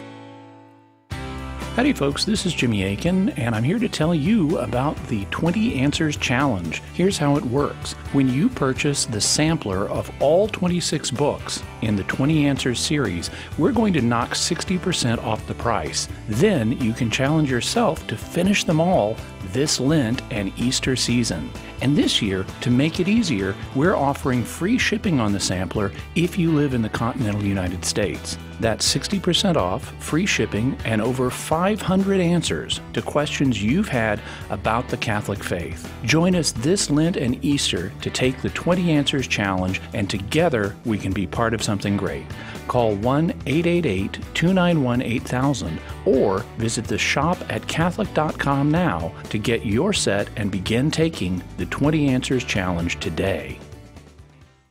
Do you subscribe to Catholic Answers Magazine? We hope, but if not, right now we've got a deal that you're going to love. We've reduced the price and thrown in a free digital subscription when you subscribe. That's right, subscriptions to Catholic Answers Magazine just got cheaper, $10 less on one-year subscriptions and $20 less on two-year subscriptions. And right now, when you purchase a subscription, you get a subscription to the digital edition added to your order for free. With a deal like that, it's the perfect gift for friends, family members, seminarians, your priest, even yourself. When you get right down to it, what other gift has the potential to touch hearts and reap eternal rewards? Log on today to CatholicAnswersMagazine.com and sign up yourself, your friends, and your family for a magazine that is bound to make a difference in their lives and the lives of those they meet. Share the faith. Defend the faith. Catholic Answers Magazine from Catholic Answers, the most trusted name in Catholic apologetics. Catholic Answers Live is brought to you in part by CatholicSingles.com, the website for Catholics who want to meet others who share their faith and values for faith, fellowship, and love. You can learn more at CatholicSingles.com. Catholic Answers Live thanks CatholicSingles.com for their generous support. Call now with your question, 888-318-7884. This is Catholic Answers Live. Welcome back to Catholic Answers Live, Open Forum. Jimmy Akin, our guest. Lots of folks on the line, so we'll get to those calls right away. Let's go to Connor in Brooklyn, New York, listening on the Catholic Answers Live app. Thanks for downloading the Catholic Answers Live app, Connor. Everybody should. Your question for Jimmy Akin. Hey, Jimmy, how you doing? Doing just fine. How can I help you? My father had a heart attack last year, and I'm so he's fine sorry. now. But good. I believe his lifestyle led him to that because he's, kind of obese and he's an alcoholic. And my parents believed him surviving the heart attack to be a miracle. Mm-hmm. And my question is, why would God make a miracle that seems to erode his free will? Because he made those choices, and it seems wrong to me to have God make a miracle that stops somebody's free choices from going to their natural progression. Okay. Well, so let's suppose, I don't know if you're married or not, Connor, but let's suppose that, let's suppose you get married, and let's suppose you have a child. Let's say you got a son, and your son, at the point of our thought experiment, is 3 years old. And he is a rambunctious, energetic 3-year-old. He loves being out in the yard and playing and running all over the place and just having a great time. And you've told him, do not run into the street. But he one day makes a choice. He knows, you've said don't run into the street, and he proceeds to do so anyway. And he's about to be hit by a car. And you just happen to be within reach to where you can grab him and pull him out of the way of that car. Well, looking at it one way, you could say, you know, I told my son that he should not run into the street, and yet of his own free will, he's gone and done this. And so it would be wrong of me to snatch my son out of the way of this oncoming car. I should just let the car plow him over. You could also look at the situation and say, you know, I love my son. And even though he's done something really foolish, and even though he's disobeyed me, I really care about him, and I don't want him to die right now. I want to give him another chance. I want him to have a longer life. I want him to have more of the gift of life. So even though he's disobeying me, even though he's made this choice, I'm going to snatch him out of the way anyway. And that's something that is certainly a reasonable choice for any parent to make. And that includes our Father in heaven. So even when we, as foolish children, have made lifestyle choices that we shouldn't have made, it's still possible for God, out of love for us, to help us out so that we don't bear the full burden of those choices, so that we don't have all of the consequences of them.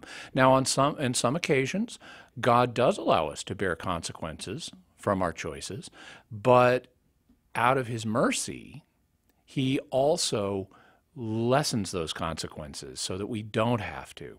And if we take it up a notch from just lifestyle choices of a physical nature, which frankly I would urge caution about, judging someone too harshly because, say, they're obese, because the fact is a lot of the diet advice that's been out there in American culture for the last 40 years has been dead wrong and will actually encourage people to gain weight, even though they're desperately trying to take it off. I know that from personal experience.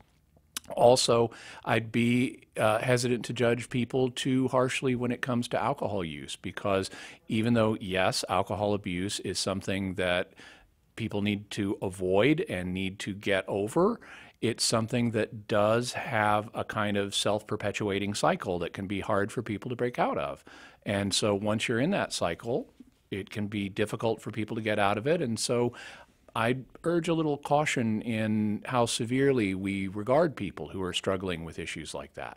Having said that, these are just physical issues and are of a lesser order than the fact we are all sinners, and we all have committed at one point or another mortal sins, just about all of us anyway, that would send us to hell and we did them of our own free will, and they would send us to hell if God applied strict justice to us and didn't intervene to stop us from experiencing the spiritual consequences of our free will choices. But the good news is God does love us, and he loves us enough that he sent his own son, Jesus, to die on the cross for us so that we could be saved from the consequences of our choices, and so that we wouldn't have to experience the pain of eternal separation from God. And rather than seeing that as a violation of justice, I would view that as a marvelous cause for thanksgiving. And so I would look at God saving your father from some of the consequences of prior lifestyle choices in the same light that I would look at God saving you or me or anybody else from the consequences of our choices in general, including our spiritual choices that would otherwise lead us to separation from God. Okay, Connor? That sounds fantastic. Thank you. Thank you. No problem. Thank you very much for that call. Let's go to Anonymous in Ontario, Canada, also listening on the Catholic Answers Live app. Thanks for downloading the app. Anonymous, your question for Jimmy Akin. Hi, my question's about assisted suicide and euthanasia. Mm-hmm. Up in Canada, it's legal here, and the College of Physicians in my province has actually made it a requirement that doctors provide an effective referral for if a patient asks for assisted suicide or euthanasia, whether the doctor objects or not. Mm-hmm. And the court just upheld that. So my question is, in talking about, and my understanding is that from a Catholic perspective, it would be wrong for a doctor to give a referral to a patient to go get assisted suicide or euthanasia. If I were talking with someone, or if you're talking with someone who has no background, in theology or Catholic, just kind of a regular person on the street, and they're like, well, what's the big deal? You're just, telling them where they can access another doctor. How would you explain why that's a problem or problematic? Okay, well, I would shift the circumstances a little bit as a way of helping that person understand the nature of the problem. Suppose that suppose we're not talking about voluntary suicide. Suppose that we're talking about flat-out assassination. Okay, killing people who do not want to be killed against their will. And suppose I'm it doesn't matter what my profession is, I'm just some person, but I'm legally required, if I don't want to perform an assassination, that I'm required to tell a person where they can go get an assassin.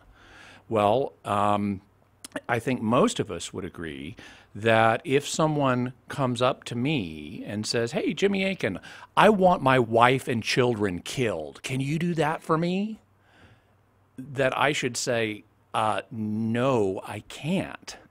And not only should I be allowed to say, no, I can't kill your wife and children for you, I should not be required by law to say, but there's this guy downtown that will kill your wife and children for you, and here's his name and address and his website.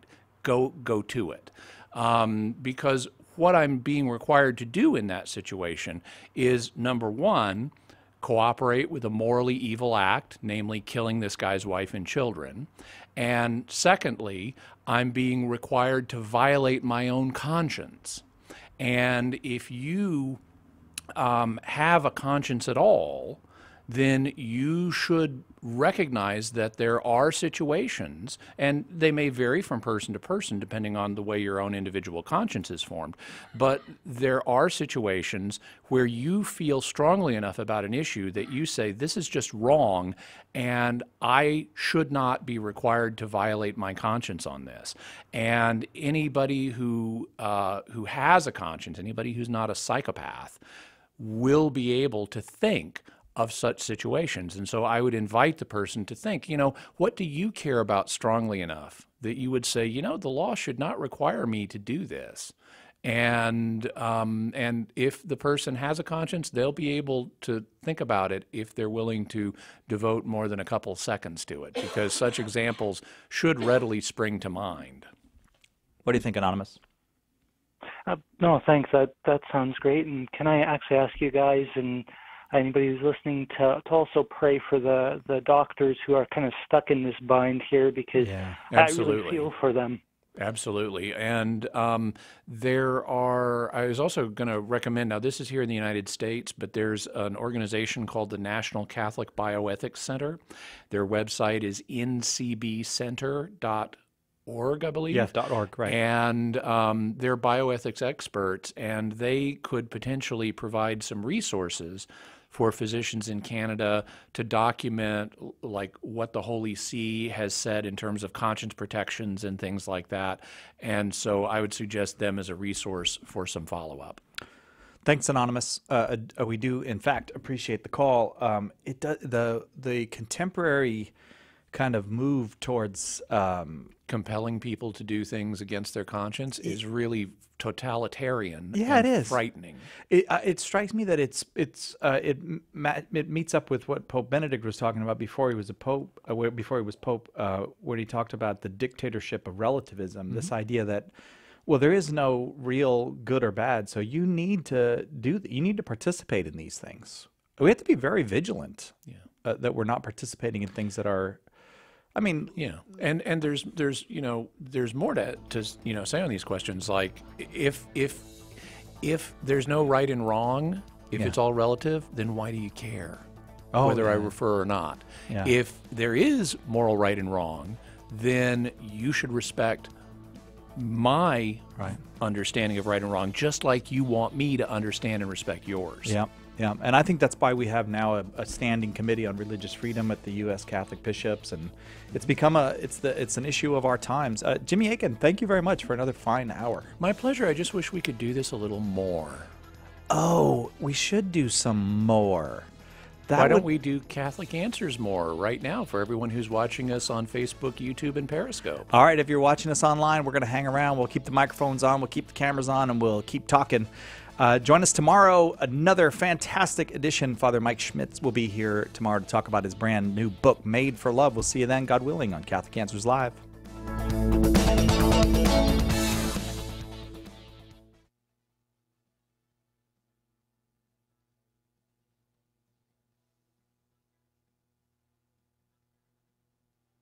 Hi, welcome. So glad you stayed with us. Thanks for staying with us for Catholic Answers More. This is where we just do more of what we do. And Jimmy, thanks for hanging out for extra time. Oh, my pleasure. Today. And Nick, thank you for hanging out because yeah. Nick's running both the cameras and the sound He's doing today. Double duty today. That's awesome. Yeah, and we still look and sound good. I bet that's probably, that's just the way we are. We just look and sound good, though. We make it easy. Well, you know what they say. It's better to look good than to feel good. Wasn't that was Fernando? Billy Crystal as Fernando Lamas. Oh, yeah. Right. So let's say hi to some folks. I'll say hi to some folks on Facebook and YouTube. And also, if questions get typed in, we will address them there. Irma. Oh, Irma said bye. Oh, that must have been before we said we're saying sorry, Irma. Andrea, Rosemary, Deborah, Margot, Irma. Oh, Irma's back. Alex, Jeff, with a one-hand clap symbol there. Nice. I don't know if that means you're. I think it's two hands together. I got you. Okay. Yeah. And Lori, hi to all of you on Facebook. Over on YouTube, want to say howdy to Timothy G, Nathaniel Robinson, Lucky Wisdom, Jerry Domain, Matthew Cantor, and all of the people who are watching us there. I like the name Lucky Wisdom. Yeah, that would be if I was in a punk band, that would be my punk rock name. Lucky Wisdom. Lucky Wisdom. Yeah. Judy. Hi, Edward. Nobody's got a question for Jimmy. Can I ask you a question? Sure. Did you hear anything about what's going on in China today? Did you hear the Pope is doing something? Yeah. I never. Well, I shouldn't say I never, but I didn't follow up. I don't know exactly what happened, but. Well, there's been a kind of tug-of-war between the Vatican and the Chinese government for several decades now, where there's an official, quote-unquote, Catholic Church in China that's under the control of the Chinese government and has state-appointed bishops. And then there's an underground Catholic Church that has bishops appointed by the Vatican. And the Vatican has had a long-term desire to try to rectify that situation. And one of the ways and the Chinese government has persecuted the underground church, thrown bishops in prison and things like that. And basically there have been rounds of talks periodically to try to move in an incremental way towards a solution that's acceptable both to the Vatican and the Chinese government. And this is, there's been some of this discussion recently, and Pope Francis reportedly has approved some new plan. I don't have the details of it, but has approved a proposal that was made by the Chinese government to advance the ball, so to speak, to use a sports metaphor. I should be proud of myself. I used a sports metaphor. I'm very impressed. What sport is that? Do you know? A sport that uses a ball. Yes. That's football. Okay. Basketball, you also need to advance the ball. Yeah, but that's right. But this is a uniquely football metaphor. Yeah. Okay. So, anyway, that's what's going on there. But for the details of that, you might want to go to National Catholic Register. .com okay. or cruxnow.com for some Catholic analysis of that. All right, I got to say hi to some more people. Somebody said you have a soothing voice on here. I got to find out who that was. Thank you. You do too. Now, really? Yeah. It's Kristen said, Jimmy, you have a soothing voice. I don't know. She didn't say anything about my voice. But hi, Kristen. Judy. I think we might have said hi to Judy already. Deborah, Violetta, Joan, or Joanne. No, I'm sorry, Joanne. It's Joanne. Have regulars like Margot and Jeff and Bao? right? Kathy, Kay, Gregor. Is that how you would say that? Gregor's, maybe? I'm not seeing that one. Oh. I see the hand symbol that Jeff used. It's a waving hand. Oh, that's a waving hand. Okay. All right. Peggy, hi to everybody. Jimmy, in the TV show The Greatest American Hero, was there a villain who was a common villain there? Like, was there a Greatest American villain? No, it was. I don't believe so. It was. It was. That show originally was a kind of romantic comedy drama show, and so the premise of it, for people who are wondering, I'm wearing a Greatest American Hero T-shirt, and there was a series that starred. That's what I'm wearing. Oh, a Batman T-shirt. Good for you. Hey. So The Greatest American Hero was an 80s television show produced by, what's his name? Stephen J. Cannell, and it starred William Catt, and it was about a guy, and Robert Culp, and it was about a school teacher who was given a superpowered suit by aliens so that he could be a superhero and help people here on Earth. And then the first thing that happens is he loses the instruction booklet. So he has no clue how to use his powers, and he's got to figure it. So he's like flying but crashing into walls and stuff. Yeah. And Stephen J. Cannell's original vision for the show was this guy gets a super suit and it destroys his life. So he is helping people, but his life is harder and harder as a result. And so it's got this kind of underdog comedic aspect to it. And he specifically wanted to stay away from like saving the world type plots. He wanted to keep it small and focused on the personal relationships of the main character and his girlfriend and the kids he's teaching and everything like that. But by the third season of the show, the network was demanding saving the world plots. But because and it led to cancellation because it lost the rom-com element that was originally there. But because of that rom-com focus, it didn't really have a recurring villain like the Joker or Lex Luthor or something. I see. All right, so no big bad to use the technical term. That's what it's called, a big bad? Oh. Big bad, yeah. Isaac, this is from YouTube. Hi, Isaac. Hi, Timothy. It changed. Christina. I would say Christina, but the name is actually Christina8180. That's how it works on YouTube. You get to add these cool things. There's Jerry Domain again. Oh, Joe Balabas. That was never mind, Joe. Sorry, David. Margot asked Jimmy, "Are you watching the Super Bowl on Sunday? Is the Super Bowl on Sunday?" Yes, it is. Nope. No, you won't be watching. I don't think I'm going to watch it either. I don't know. Are you watching it, Margot? Debbie says she loved that show and loves us guys. Thank you. Let's see. Claudia says, hi, Jimmy and Cy. Hi, everyone. I can't speak for everyone, but hi, Claudia. There was some... Lori in Escanaba, Michigan. All right. That's cool. I've never heard of that place. Is Escanaba cool? Could I come and talk at your parish there so I can say I've been to Escanaba, Michigan?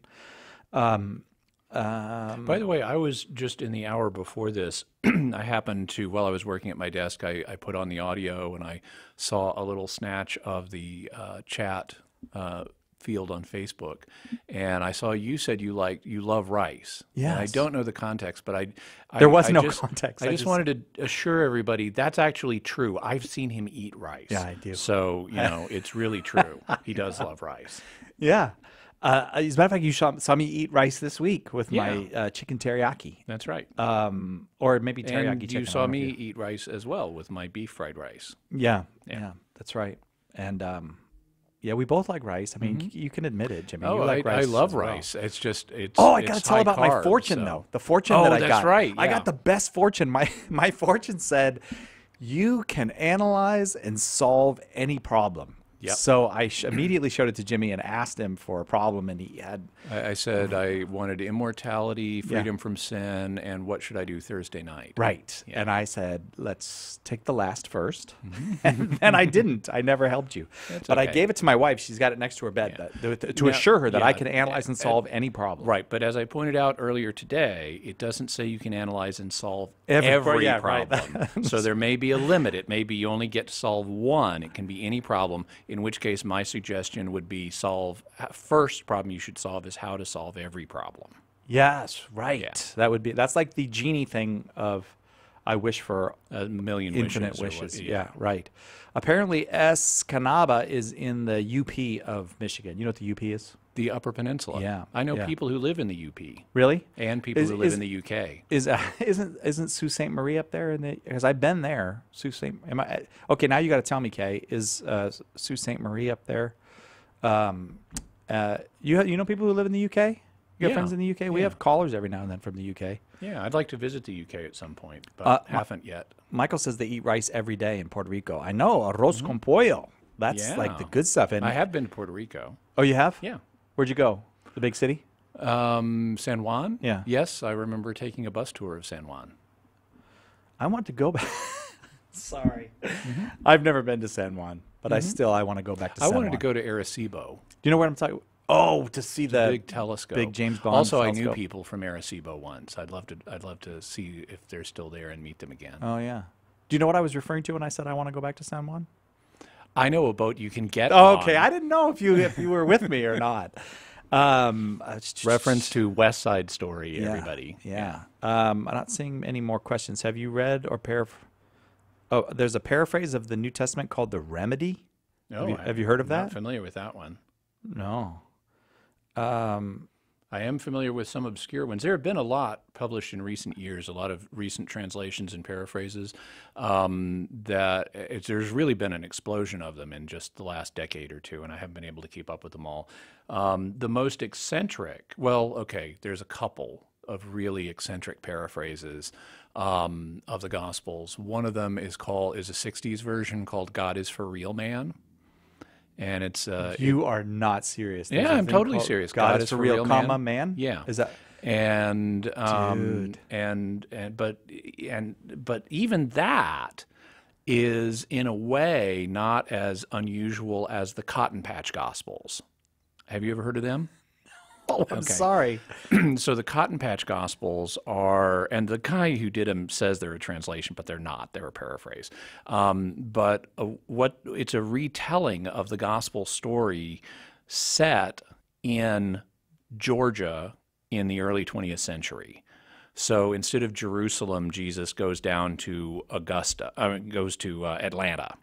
And instead of conflicts between the scribes and conflicts with the scribes and Pharisees, it's arguments with the Protestants and Catholics.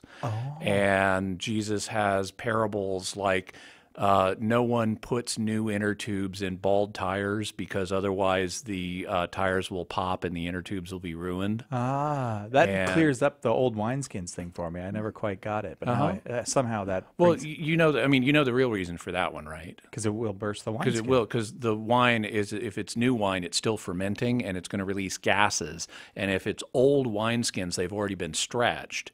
And so if you fill up pre-stretched wine skins with new wine, when it releases the gases, there won't be enough give in the skin and it'll burst. I didn't know that was the reason. Yeah, that's the reason. But anyway, so there are these Cotton Patch Gospels that depict Jesus as a hick coming from rural Georgia. And I can't believe you used the word hick. Are we even allowed to use one? Dude, I'm allowed. From rural Georgia? Okay. And I'm from the red clay country of Georgia? I'm from the red clay country of Arkansas, and Texas too, for that matter. But that's how they're done. And in a way, that's like the most unique. I mean, you could kind of imagine the hippies, a big cultural movement, so you could imagine a way to try to reach them with hippie lingo, like God is for real, man. But people in rural Georgia were already perfectly happy with the King James Version.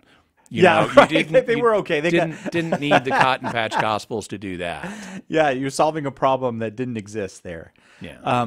But if you take out the comma and just make it God is for real man, that could be like a superhero who goes around proving the existence of God. Yeah, you could. God is for real man.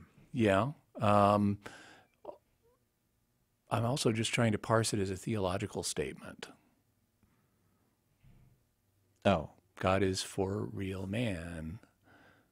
You know. And I see. Yeah. And like there's a couple of ways you could take that. Right. The incarnation. Kind of like the one there, or like that the glory of God is man fully alive. So God is for real man. Mm-hmm. See? Yeah. Also purpose of God's action. You know. Or I can see several possible meanings there. There's something really, really important I wanted to talk to you about. Okay, what's that? And I really want to make sure everybody hears this. I want people to be Oh, prepared. right. You mentioned this earlier. Yeah. So this is probably the most important thing we're going to say today. Okay. Jim.